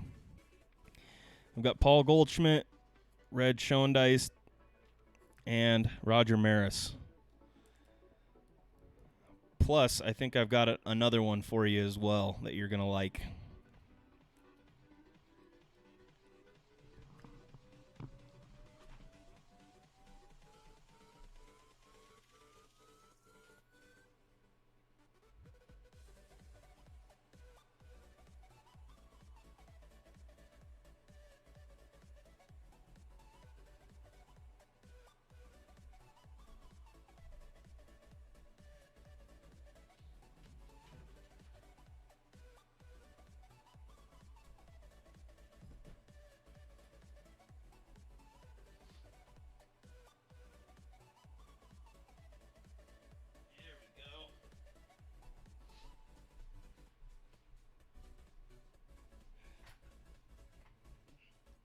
And I got another one for you, Parker.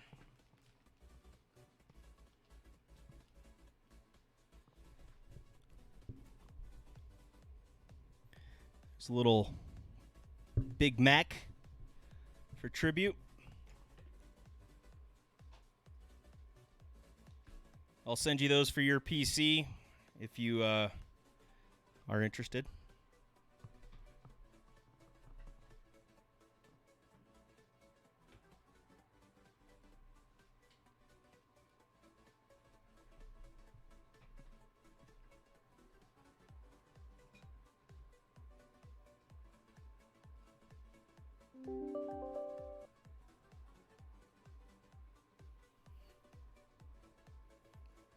I think I got 4 for you here in tribute.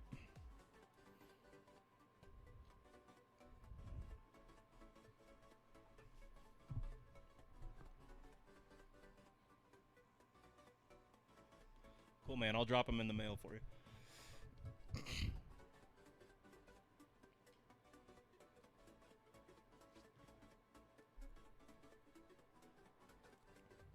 All right, so these were basketball. Yeah, I got into a Topps tribute break, I believe. That's probably what I should be doing. I should be getting into more breaks again. I haven't bought into a big break in a while, like a case break. But no, don't worry about it. I'll just send them to you, and then you return the favor if you find some Rockies cards that I might want. So I'll just send them to you. Like I bought into a break, and I really wasn't interested in any of the Cardinals that I got out of it, except I have one card of Bob Gibson that I'm sending to get graded.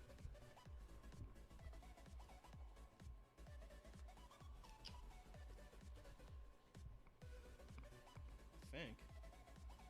Oh, they do have another one for Topps Tribute. It's the black. I forgot.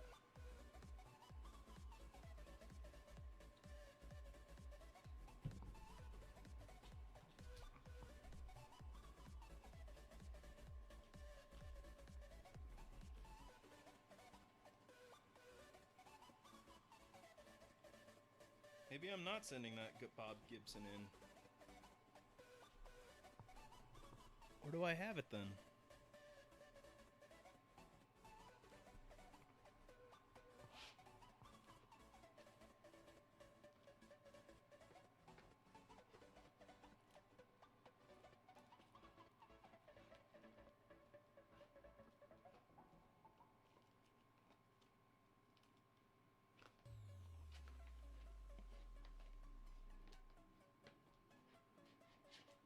Yeah, I PC Williams. And you don't have to give me all your Rockies, just a few. Throw them my way. It'd be cool.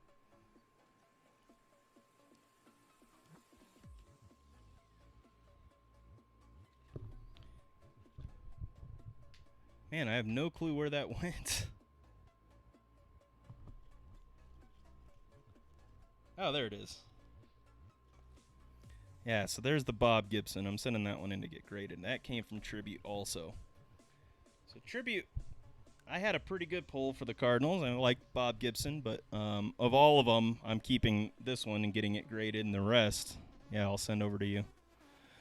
But once this is graded, then we can talk about if you want it or not, but I am sending it to get graded. It's a 111 out of 170. Bob Gibson. Cool. Thanks, Parker. Appreciate it. And then in that museum collection set, like I said, they have this brown, that green, kind of a maroonish color, and then they have this one, which I think is black. I'm not sure, but it's the $2.99. I wish that it was a lower number, obviously, for a Vladdy, but, I'll take a $2.99. Still going for 150, $200. So that's not bad. And graded, it'll be more if it comes back perfect. Yeah, and then I don't know how I got my hands on Duke Snyder. I must have had Dodgers in that also. And who else did I pull? Jackie Robinson to 99, which is pretty sweet.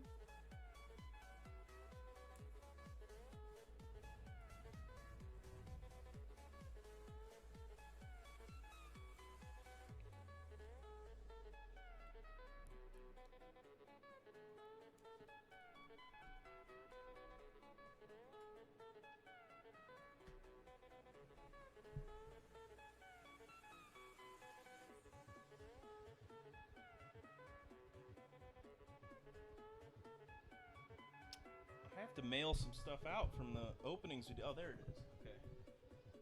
Okay. I was wondering where the stuff from the break is that I got to send out today. So, well, I don't actually have to. So, Urban, are you still around?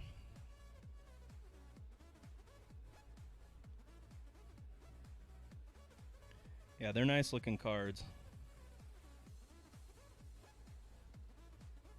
But I do find it interesting that you like Tribute more. Because I'm a museum collection fan. There was another museum collection card I got. A few of them that were like patches and stuff. And I sold, I think, all of those. Because they were actually worth a little bit. And I kind of wanted to move them. Yeah, now I don't think I have any more of them.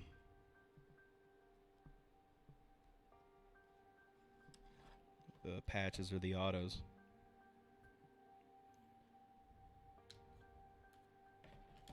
But I don't know. I might buy into another museum collection break because I'd like to have the Rockies. I went and just bought a whole hobby box on my own and opened it 250, and that's where I got the Vladimir Guerrero Jr.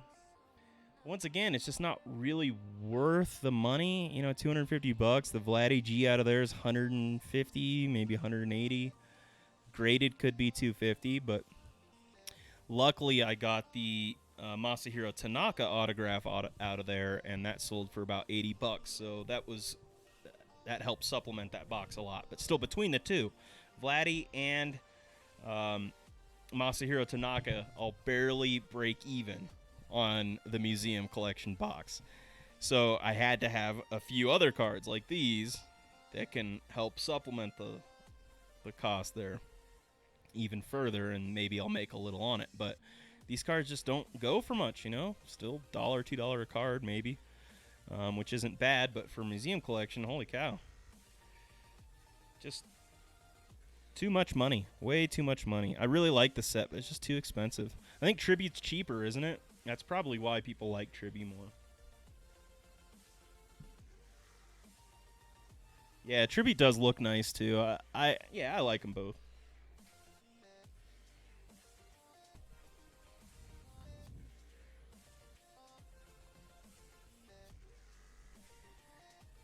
Yeah, I don't know. So, Urban, if you're hearing me, are you wanting me to hold on to your stuff or mail it right away? Because I'll hold on to it till the end of the week. This is what I'm sending to you. I mean, the end of the week is here, basically, but I mail everything on Mondays.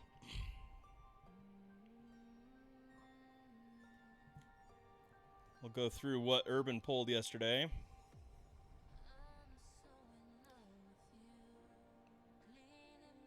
Mike Moustakas, JD Martinez.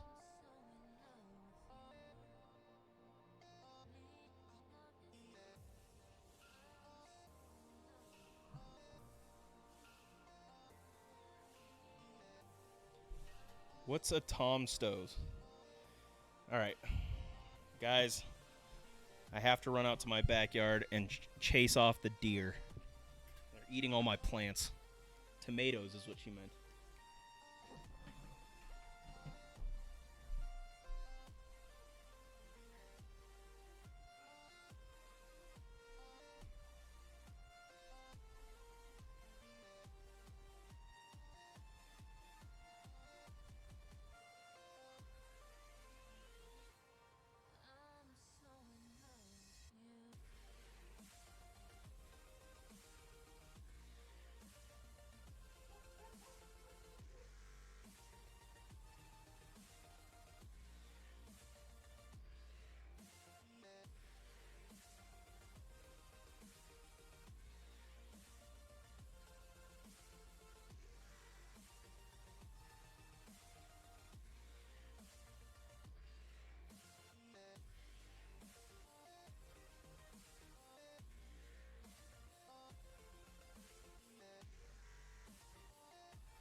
Thank you, Sue. I was able to chase off the deer, and they didn't get any of my tomatoes.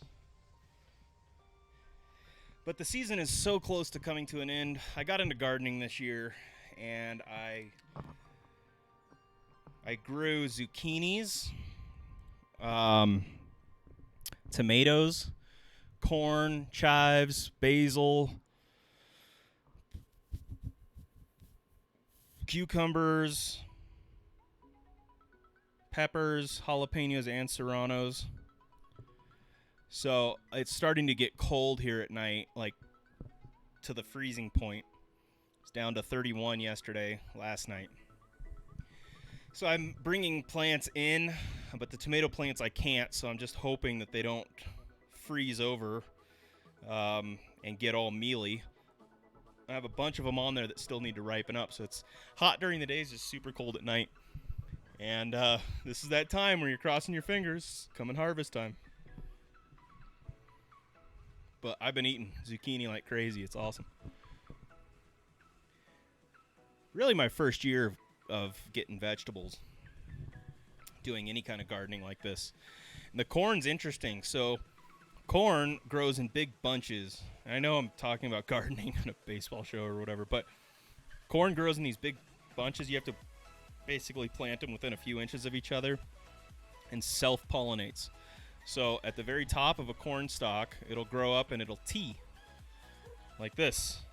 And off that little tee, we'll have all the little pollen pods, and that will drop the pollen down onto the little corn stalk that you have. So there's like a little corn stalk inside, right off the edge of the stalk of corn, and the hairs grow out the top. You know how corn has all those hairs? Well, those hairs are what has to be pollinated. Each one of those has to have a piece of pollen touch one hair, and every single hair on the corn is connected to a kernel. So each hair has to be pollinated. So you just take the hair and kind of cut it, and so you have a nice flat. You take a little paintbrush and knock a bunch of that pollen into a little bucket or a little plastic Tupperware, and then take a paintbrush and just paint it right onto the... So I only grew 2 corn stalks this year, and you have to pollinate them yourselves if you want to get any corn out of it, and that's what I was doing. So it sounds a little dirty, pollinating the corn yourself, but, you know, gotta get that corn. Here was the auto we got yesterday out of that box. And then I sold the Reese McGuire also to Urban.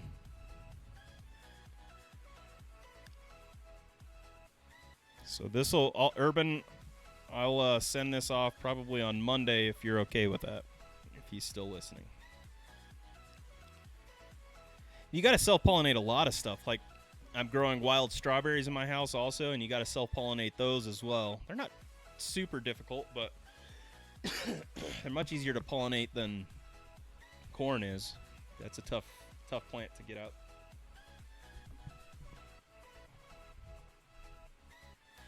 But YouTube has helped me with all of that. Like learning how to grow vegetables, all from YouTube, basically. You know, my parents gave me some tips and pointers about how to grow things here in this valley. But, yeah. Once again, check out elkanonbreaks.com or llunchbreaks.com for the latest breaks in stock.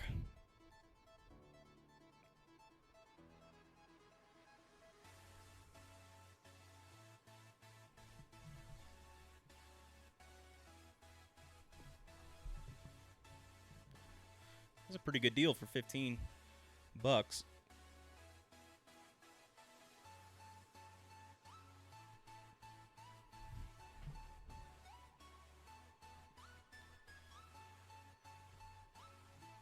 And I'll split any of these with you, by the way. So if you guys have any interest in a break on my site and you don't want to get into the whole break, you just want to split it with somebody, and there's nobody else to split, generally I will split those with you because I'm looking for cards for my collection too. So if you see a break on there that you just don't want to pay for a personal box break and you want to split it, let me know. I do have, like I said, quite a few of these blaster boxes. Donruss 88 cards per pack. So that's Donruss football, from 2019. 88 cards per pack. Topps Gallery 2018. 7 packs. Sorry, 88 cards per box. What am I saying per pack? My goodness. Archives Baseball from 2018 with Sandlot cards, which was cool. I went and saw The Sandlot, one of my favorite baseball movies of all time. Most of our generation, I think, would agree. I went and watched The Sandlot at Coors Field on the field. So you walk out onto the grass and bring your blanket and whatever, and you sit there and watch on the big screen The Sandlot. That was pretty sweet. I got to take my nephew, and his movie night at Coors Field. It was pretty fun. And then you watch a game beforehand, so right after the game is when you go and watch the movie. I also have Top Series 2 hobby boxes, or not hobby boxes, blaster boxes. 2019 Top Series 2. 2019 Prestige Football from Panini. Leather and Lumber from Panini. And Heritage, Topps Heritage 2019. And a Panini Playoff 2019. So those are what I got for the hobby boxes, and then the rest of my breaks are pretty self-explanatory on the site. I should probably just be pushing one break, like Heritage High Number. We're going to be doing a Heritage High Number. I should actually mix all three of those. That would be kind of cool. Do a big break mixer where I have a Heritage High Number 2019, the Topps 5-star 2019, the Bowman Platinum 2019. That'd be kind of cool. I think that'd be a good break.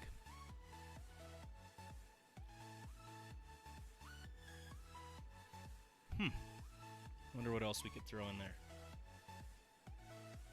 Maybe some holiday boxes.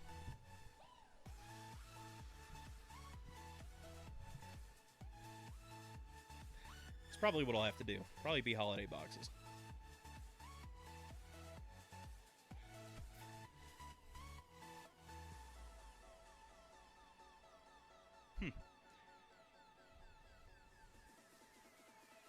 Oh, I also have Panini Contenders draft picks for 18-19 basketball.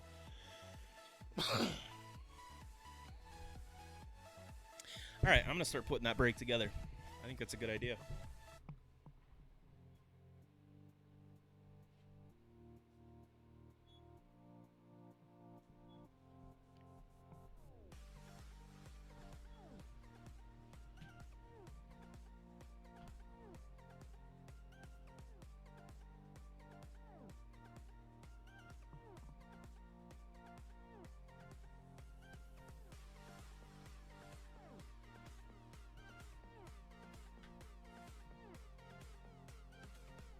By the way, that buck that I just chased off had a huge rack on it. It was probably a 6-point, 8-point. It was becoming a big boy quick. If you don't know where I'm from here in Colorado, there are deer in our backyard virtually constantly.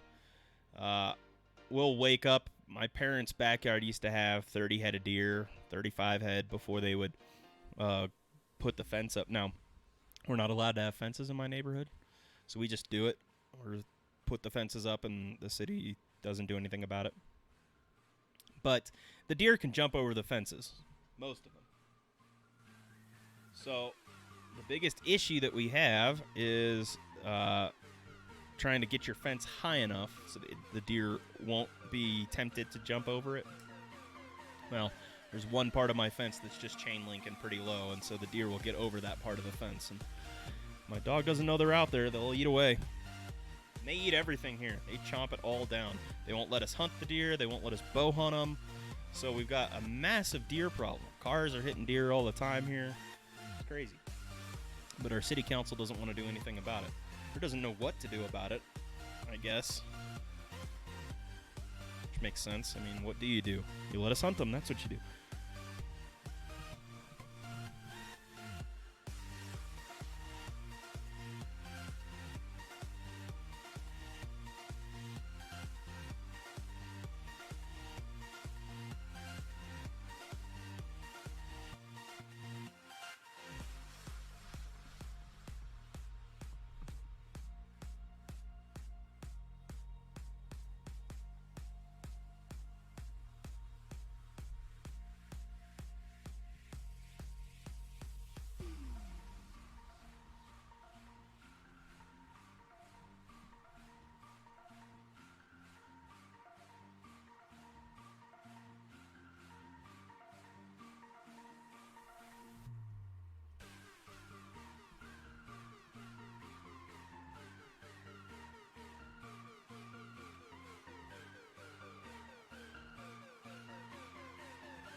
Wow. I'm looking at some pictures that were sent to me from a subscriber. Oh, that one's in terrible shape. That's cool. There's a Charizard EX.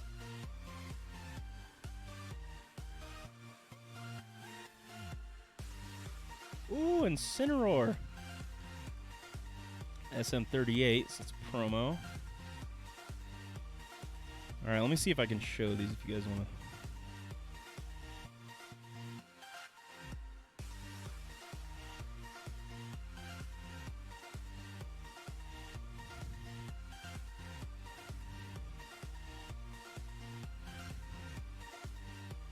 We've got a ton of EX cards. Mewtwo.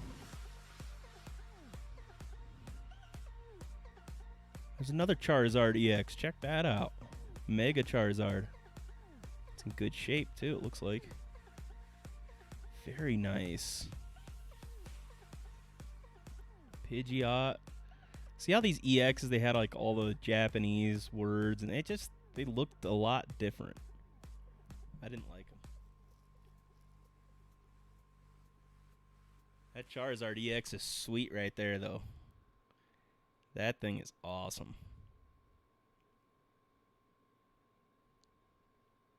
So is that one, Mega Charizard EX. Both of those are legit. That's a secret rare 108. 11 of 106, that's a normal. So this one's the secret. That is sweet.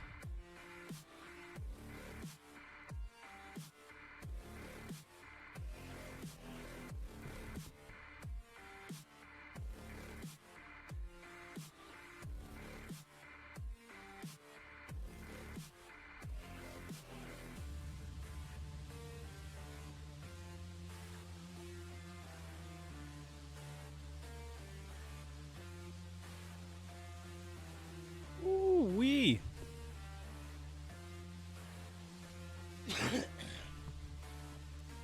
Here's some decent pulls.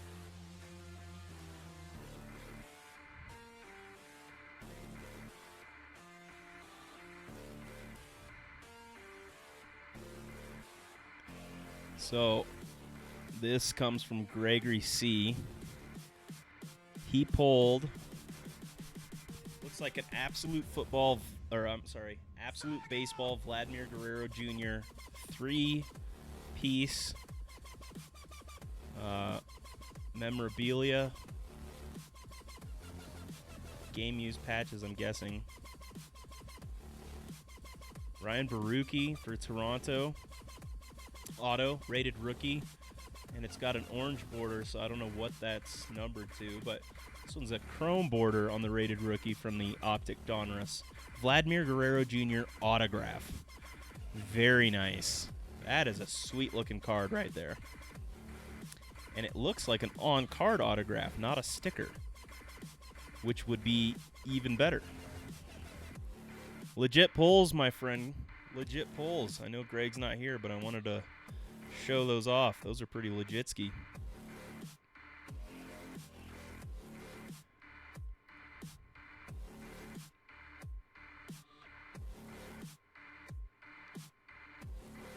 Fish are friends, not food. That's exactly right. Man, that was sweet.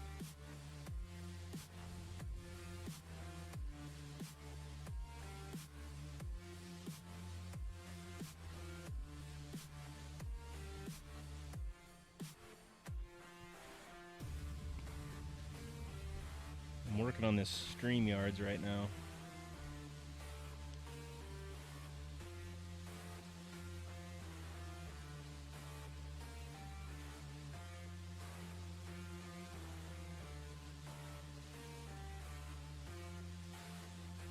Hey, Vladdy G may be a bust, but he's got value for his card. So when you pull that card, just sell that sucker. Yeah, I just started going and putting in information and logging it, so it's asking me what destination I want to go to now, and I haven't clicked on upgrade or anything yet. I just haven't gone through the whole process. But I do need to connect. I haven't done Restream before, and I need to. Yeah, I'll just do the free version and see what it does, and then we'll move from there. But I'm going to email you after this, and we can talk about how best way to set it up. You know, my thinking is that there's just a lot of time that it like breaks. we cross over a lot. So we're competing a lot as far as how much time, people are going to go on. Are you going to stream for 3 or 4 hours, really, and take up that much of the day? So if we were to do like a collaborative effort where we just have an hour stream or whatever, but our show is 3 or 4 hours long, it's just different people coming on, that would be pretty sweet. Or have us on at the same time. I think that would be cool. Or have a shorter show where we all just get on and talk collecting and sports and maybe open a break or two. But, yeah, I'm not sure how effective Zoom would be either. I'll have to look. I think, I really liked what they were... Anything more than YouTube with this free version, okay. Well, that's all I'm streaming to right now, so it's not a huge issue, but... Yeah, kind of like a podcast, but I like a stream. I like being able to do breaks live, which is cool. But a lot of times there's just not enough. Like today, nobody's buying into breaks really. We got one break maybe. That's not a long show. So you got just a lot of time to fill with various content that you're coming up with. So having 3 or 4 of us makes it a lot easier, so we don't just have bland dead air or whatever. And I know that's not the case for everybody's streams. It's just that I think that if we're having super long streams at night, 3 or 4 hours, then you're hopping around. You got to hop into a bunch of different ones, and there are only 1 or 2 breaks on each stream. So unless you go to like Jaspy's that has a break going on every, as soon as one finishes, another one's already filled up. So you're just continually going on breaks. And that's pretty cool, but we just don't have enough breaks to do that. So if we combine it, then it might be better. I don't know. Just ideas I'm having. I think organic growth individually and on our own is going to work just as good too, but I do like this community growing together, and I think that's going to be the best way to do it. Especially if it's like, I know something that you guys don't know and vice versa. And I got Pokemon as far as a knowledge base. And you guys, and I know quite a bit about baseball and football. But hockey, soccer, basketball, even older baseball and older football, I think there's way better guys out there with more knowledge and content than me. So I'll just bring my skills to the table, which is Pokemon and what I know about the other ones. It's almost embarrassing to admit that I know more about Pokemon cards than I know about baseball cards. Now I know way more about baseball as a whole, just as a game. Yeah, I think you're right. That's probably the best way to do it. I should probably start cutting my streams and just doing like an hour a day of breaks and then have one long one during the day. But I don't know.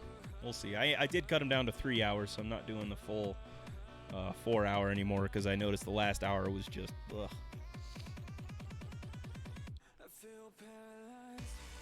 Yeah, I guess not embarrassing. So here's the thing, Prime. When I was younger, like in high school, it was like trying to fit in all the time. None of those guys in high school collected Pokemon. So it was always, well, it wasn't, they really didn't collect anything. It was like we skateboard and smoke pot. So if you want to be cool, that's what you're going to do. I thought, all right, well, that's, if you want to be cool, that's what you're going to have to do. Pokemon was definitely not on their list. And there was this other kid that collected Pokemon there, and they just made fun of him mercilessly. So I just kept it quiet to myself. And I don't know why it stuck with me. It's still obviously in the back of my mind as being not cool. But I love it. I don't know why I feel like I have to justify myself. I agree. I do like the smaller format. Plus, you're getting a lot more interaction. You know, I'm able to interact with people in the chat and actually have decent conversations. Jabs, you know, there's so much going on in his chat. There's no way you can have a conversation with somebody. It's just flying by. Vroom, vroom. I watched Jabs for a little while last night, and I was like, I can't do this Bowman Chrome anymore. I liked it when it first came out, but I'll tell you what, it is not... It's just not a great set. The pull rates are horrible.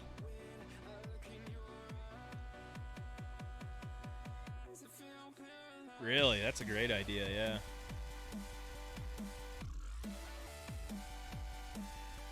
Interesting.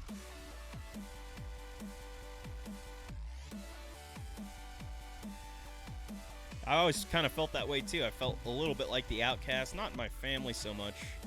Maybe them too. You know, my sisters are quite a bit older than I was, and I'm the youngest. So I played by myself all the time. I just had sisters. I didn't have a brother. Nobody to get me into sports, really. My dad played baseball with me when I was younger, but it wasn't until high school that I really started seeing what boys were into. You know, it wasn't just Polly Pockets and Barbies. Yeah, I should look into that. I think that I'll probably do Patreon around somebody. Was it you? I think you gave me the advice at 250. So somewhere between 250 and 500 followers is probably where I'll start that. But we'll see. I don't know what the point of a Patreon would be. I mean, I do want the support for the channel so that I can keep the channel going. But it's really not that expensive right now. It will, though. It will get more expensive. As you get more followers, as you get more product moving, it's going to get pricier. So, yeah, and shipping. Because, you know, it's crazy. You can go on eBay and ship for $3. How is it $5 more if I buy the machine and weigh it here straight to their site? I don't freaking get that. So yeah, you're going to have, I mean, that's probably the best thing to use it for is to subsidize your shipping. Ugh, that's insanity. That's way too much. So you're pushing way more product than I am, I'm sure. So yeah, you're going to have to subsidize that. Because there's no way. Unless you push all of your stuff through eBay or find some stamps.com or something that can give you better discounts, which is what I should use. Maybe I'll go to stamps.com or one of those.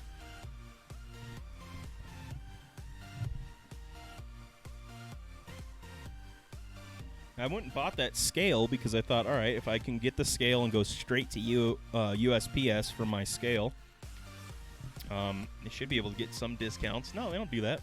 Yeah, you were the one who told me pirate ship, which I didn't look into, but that's pretty good, 40 cents. Still, I'll take 40 cents. I mean, eBay saves a whole $1, like 98 cents on everything I ship. Basically, I save a $1 on everything. So you can just add $1 to your auction price, essentially. And they make it so easy. Prints everything out. Man, eBay, they have really done a number on me. I like them. That's crazy. See, on $740 or $750, that's insanity.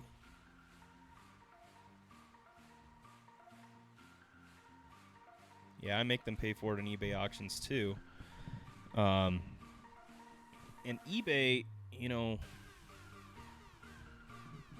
yeah, it can be for sure. Although the tools that eBay has put out have made it much simpler than it used to be. eBay has gotten much better.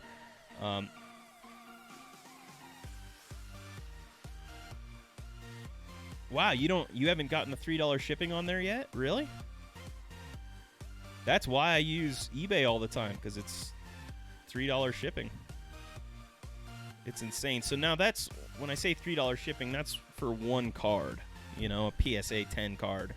So it's got some plastic on it or whatever. But it's not like a whole pack. And even a whole pack actually stays below $3 on eBay. I see. You haven't figured out how to do that with the pirate ship yet. Yeah, I haven't figured out how outside of eBay either. I don't know how they're getting such good discounts. I honestly have no clue how they're doing that. But I got to figure there's got to be a way without going through eBay.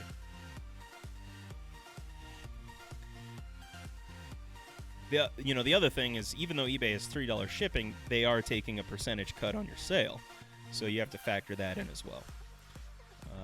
Luckily, it's not steep, but you do enough business on there, that is definitely going to cut into your profits.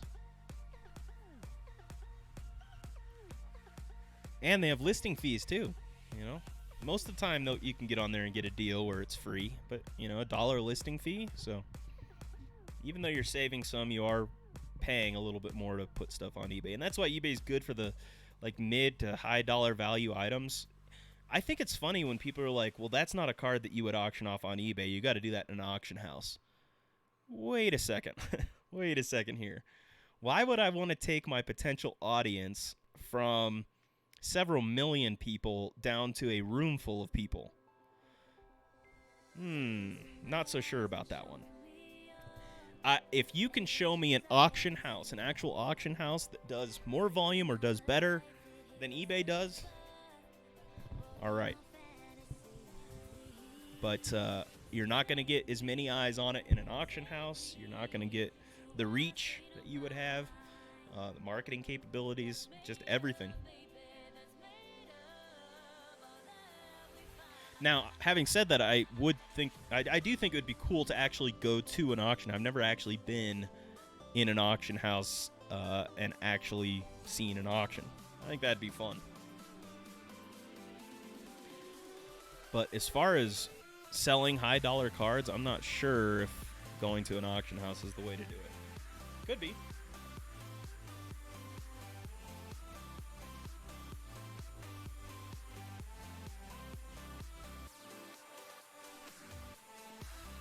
Probably most every high dollar card that I will sell will be put on eBay. I'm curious to see what that Daniel Jones will go for if it's graded PSA 10. Any of the PSA 10s that are sports, I'm very interested about, because I've only done PSA submissions for Pokemon so far. Pokemon seems super easy to get high grades on. I pull it straight out of the pack and put it right into a sleeve and send it in, essentially. Doing the same thing with baseball, but baseball, a lot of these cards have weird cuts and have a lot higher potential for error. Patch cards are a perfect example. Whole nother circle that you got to cut in the card and put in your patch, and it just adds another element to it. So I'm very curious to see what my PSA patch cards are going to come back graded at.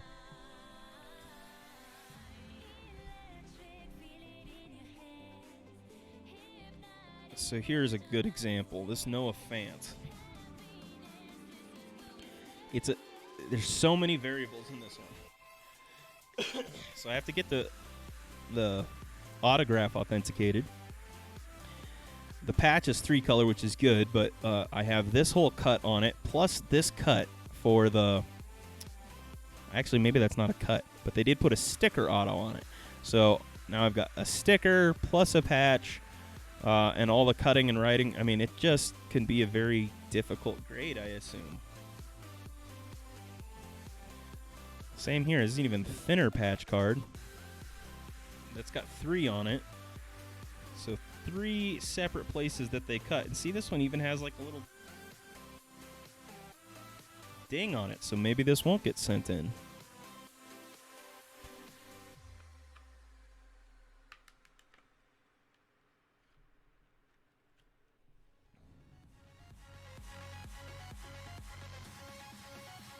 Right there. I don't know if you can see it.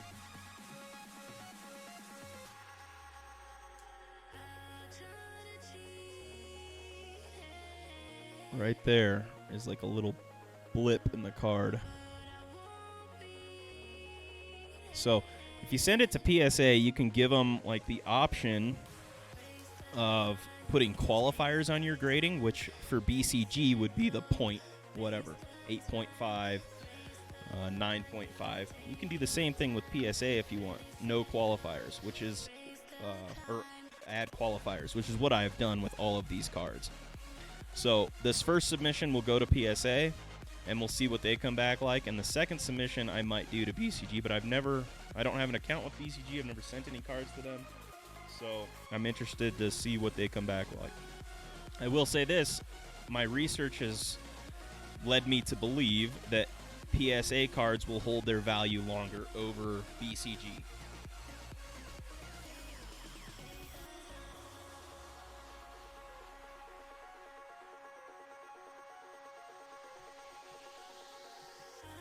Interesting.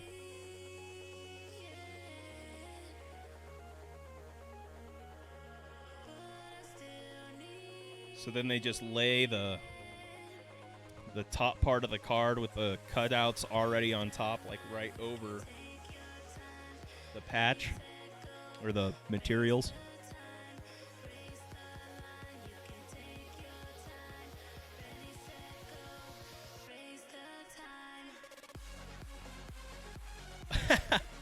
Well, Primate, wouldn't we have the same question for BCG?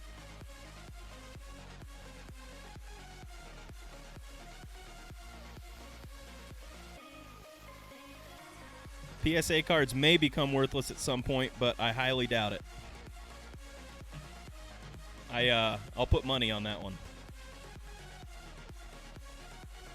And the reason why is because you don't have any big boys that are going to step up and fill the shoes. BCG is just not... Yeah, they're all part of the same... Like, you're going to find corruption in any of them. You're going to find some errors and issues in any of those. They're not going to be perfect grading, not going to be perfect graders. And I think that they are going to continually tweak. BGS is way better than PSA. I'm going to disagree with you on that one. Full stop. Disagree with you.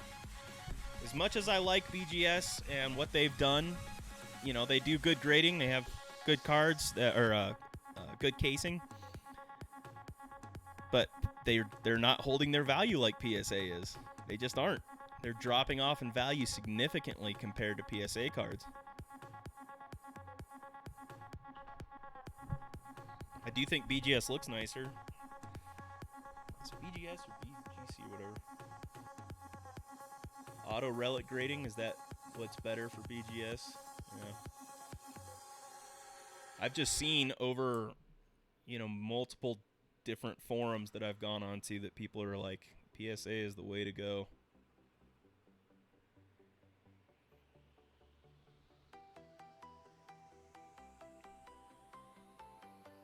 But I like Beckett's card grading, and I like their casing better than PSA. I actually think it looks more professional. Looks nicer. And I wish that both of them, this is probably going to be an issue for a while. Is that I don't know if anybody's ever going to be able to trust a company. You're not going to be able to trust BGS or trust PCA fully because they're always going to find, some screw up in there that doesn't grade the cards correctly.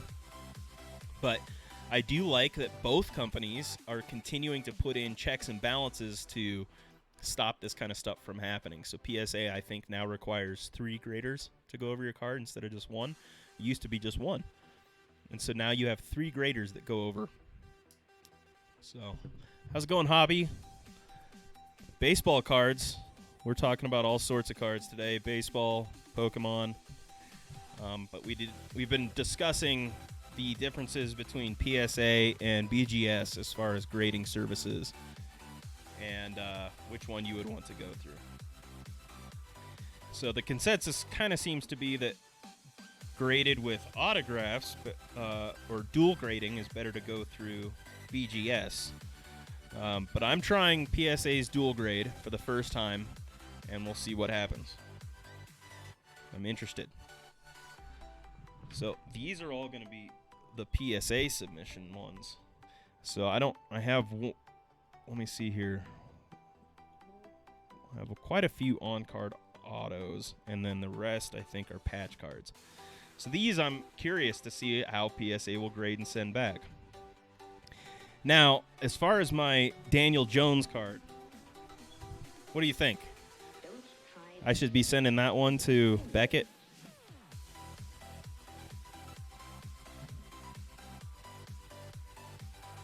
How's it going, JDLs?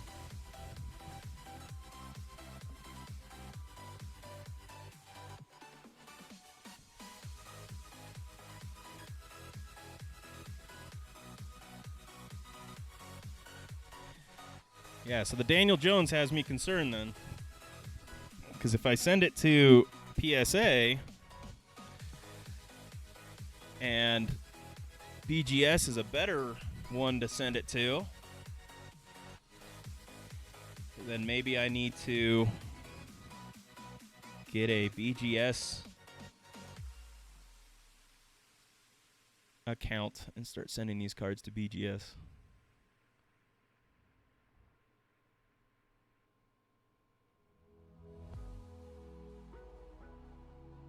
I would love to have a custom gaming mat because I don't like the Pokemon one in the back. Even though it's nice for cards to lay on because it's soft, I'd like to have my own with my own logo.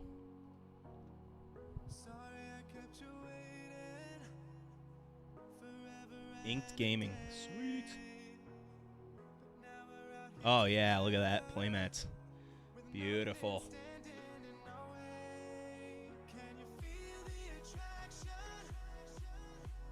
I'm glad we have Primate here because he just does all this research for me. I don't have a logo yet.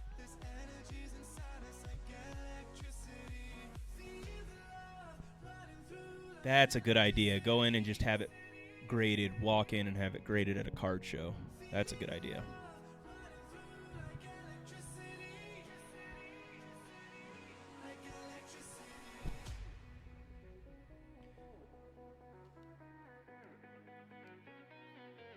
Yeah, my sister is a graphic designer, and she's going to work on my logo, but she's been having these massive migraines, and so she can't work on, she hasn't really been working on much at all, so she's been trying to get better, so that's unfortunate.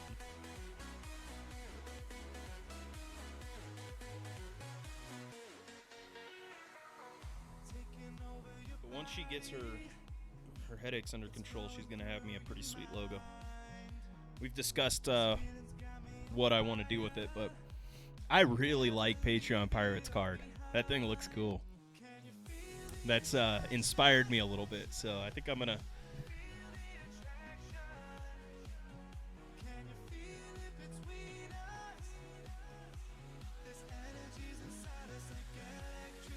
Interesting. Raw graded on site, so how to...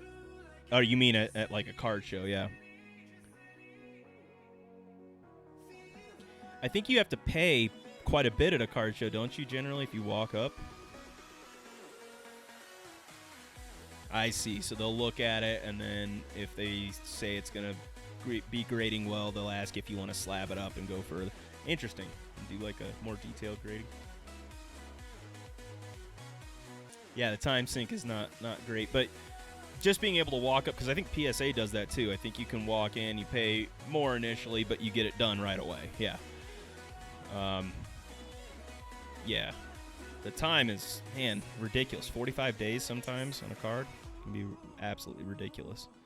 Now, at those shows, do they have 3 graders there, or they just have one guy?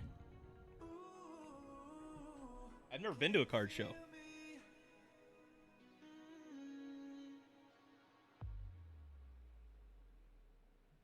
Yeah, for Charizard, absolutely. For the BGS, because the BGS was an immaculate black label, and it went for $10,100. But it only went that price one time. We're not going to see it ever sell for $10,100 again.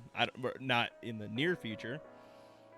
And I've seen PSA and BGS go for around $2,500 now. So I didn't see much of a difference in the price, but maybe there is. Maybe it's come down more.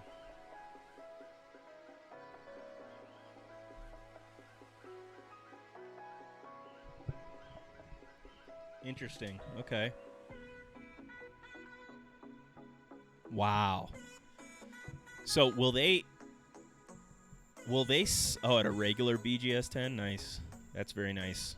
Well, good. If it's going for more on BGS, great. We'll just see if long term it holds its value like that. Because I've heard that they drop, but who knows? Yeah. So they'll slab it right there too, at the show.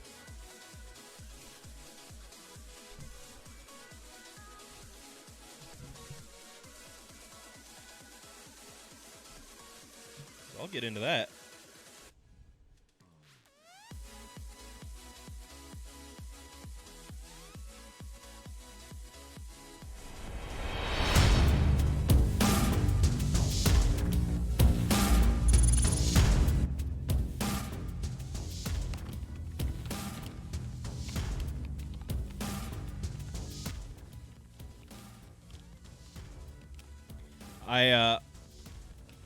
I'm a little worried about putting it on the screen because I don't want to get a copyright issue.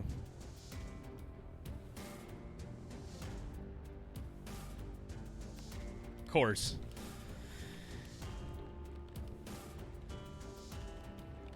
Yeah, I'll pull it up. Why not?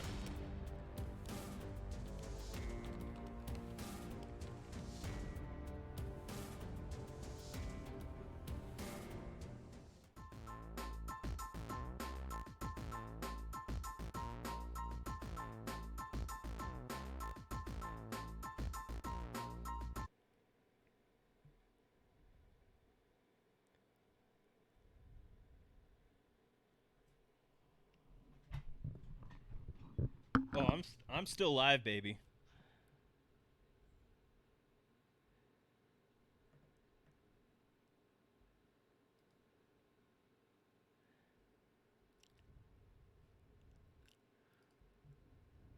We'll see. I'll bet it's not a copyright. I didn't get any notifications.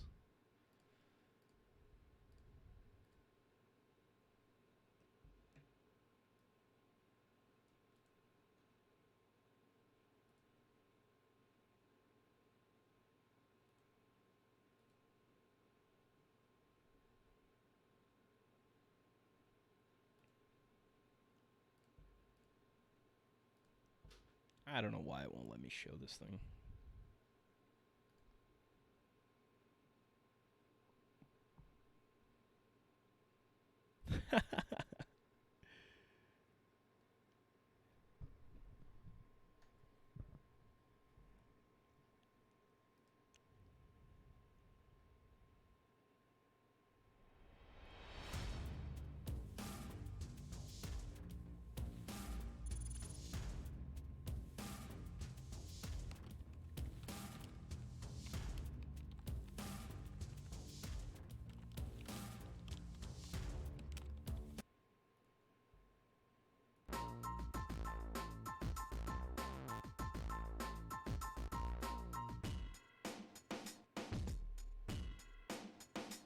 That's a crazy video. So right now I'm just watching a YouTube video that he posted in the chat. I don't want to put it up on the screen because it'll be a copyright violation maybe. But it's just showing how they make the patch cards. That is pretty sweet.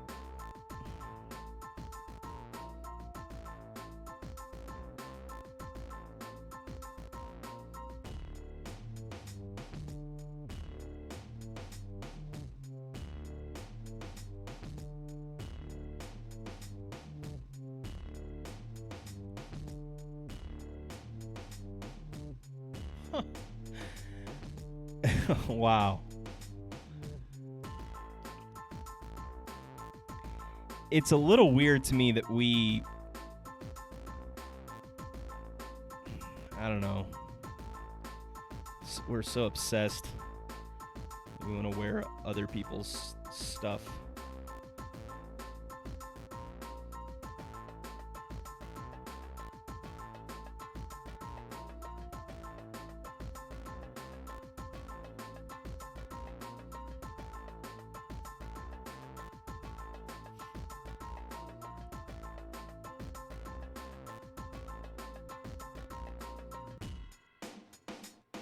No way. That is so cool.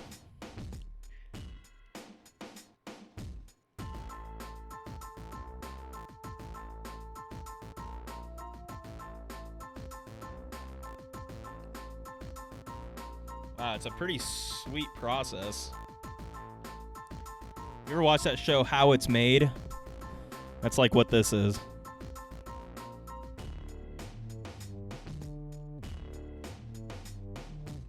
Sweet.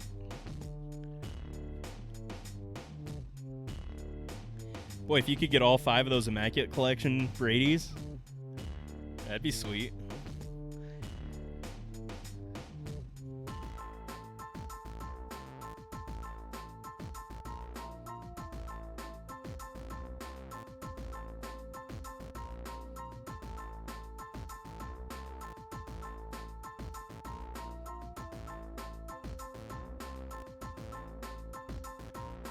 That is wild how they do that.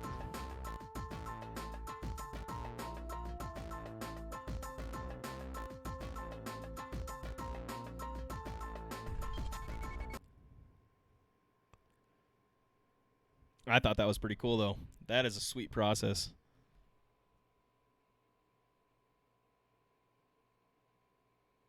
Yeah, my neck is jacked too, by the way. Funkin'.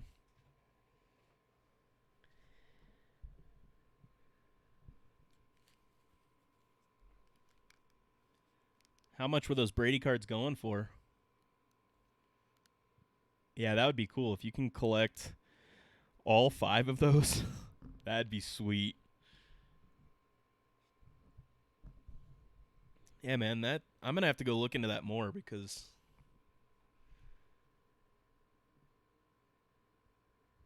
I don't know. That's nuts.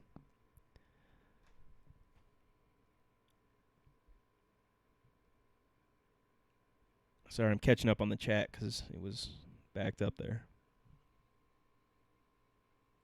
Yeah, how they lay that whole thing down and then punch them out like exactly how they need to be punched out. I don't know. That was pretty cool. 500 a piece. Yeah, that sounds probably about right.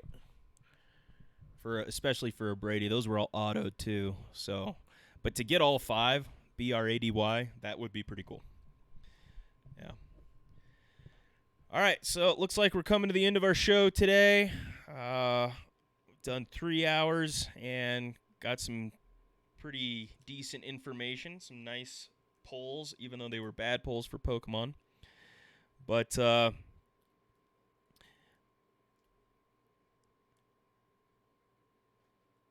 misaligning the cards and misaligning. I bet you that there could be easy mistakes that happen in their factory. Especially if you do make a mistake, it's not like you can just go grab another jersey.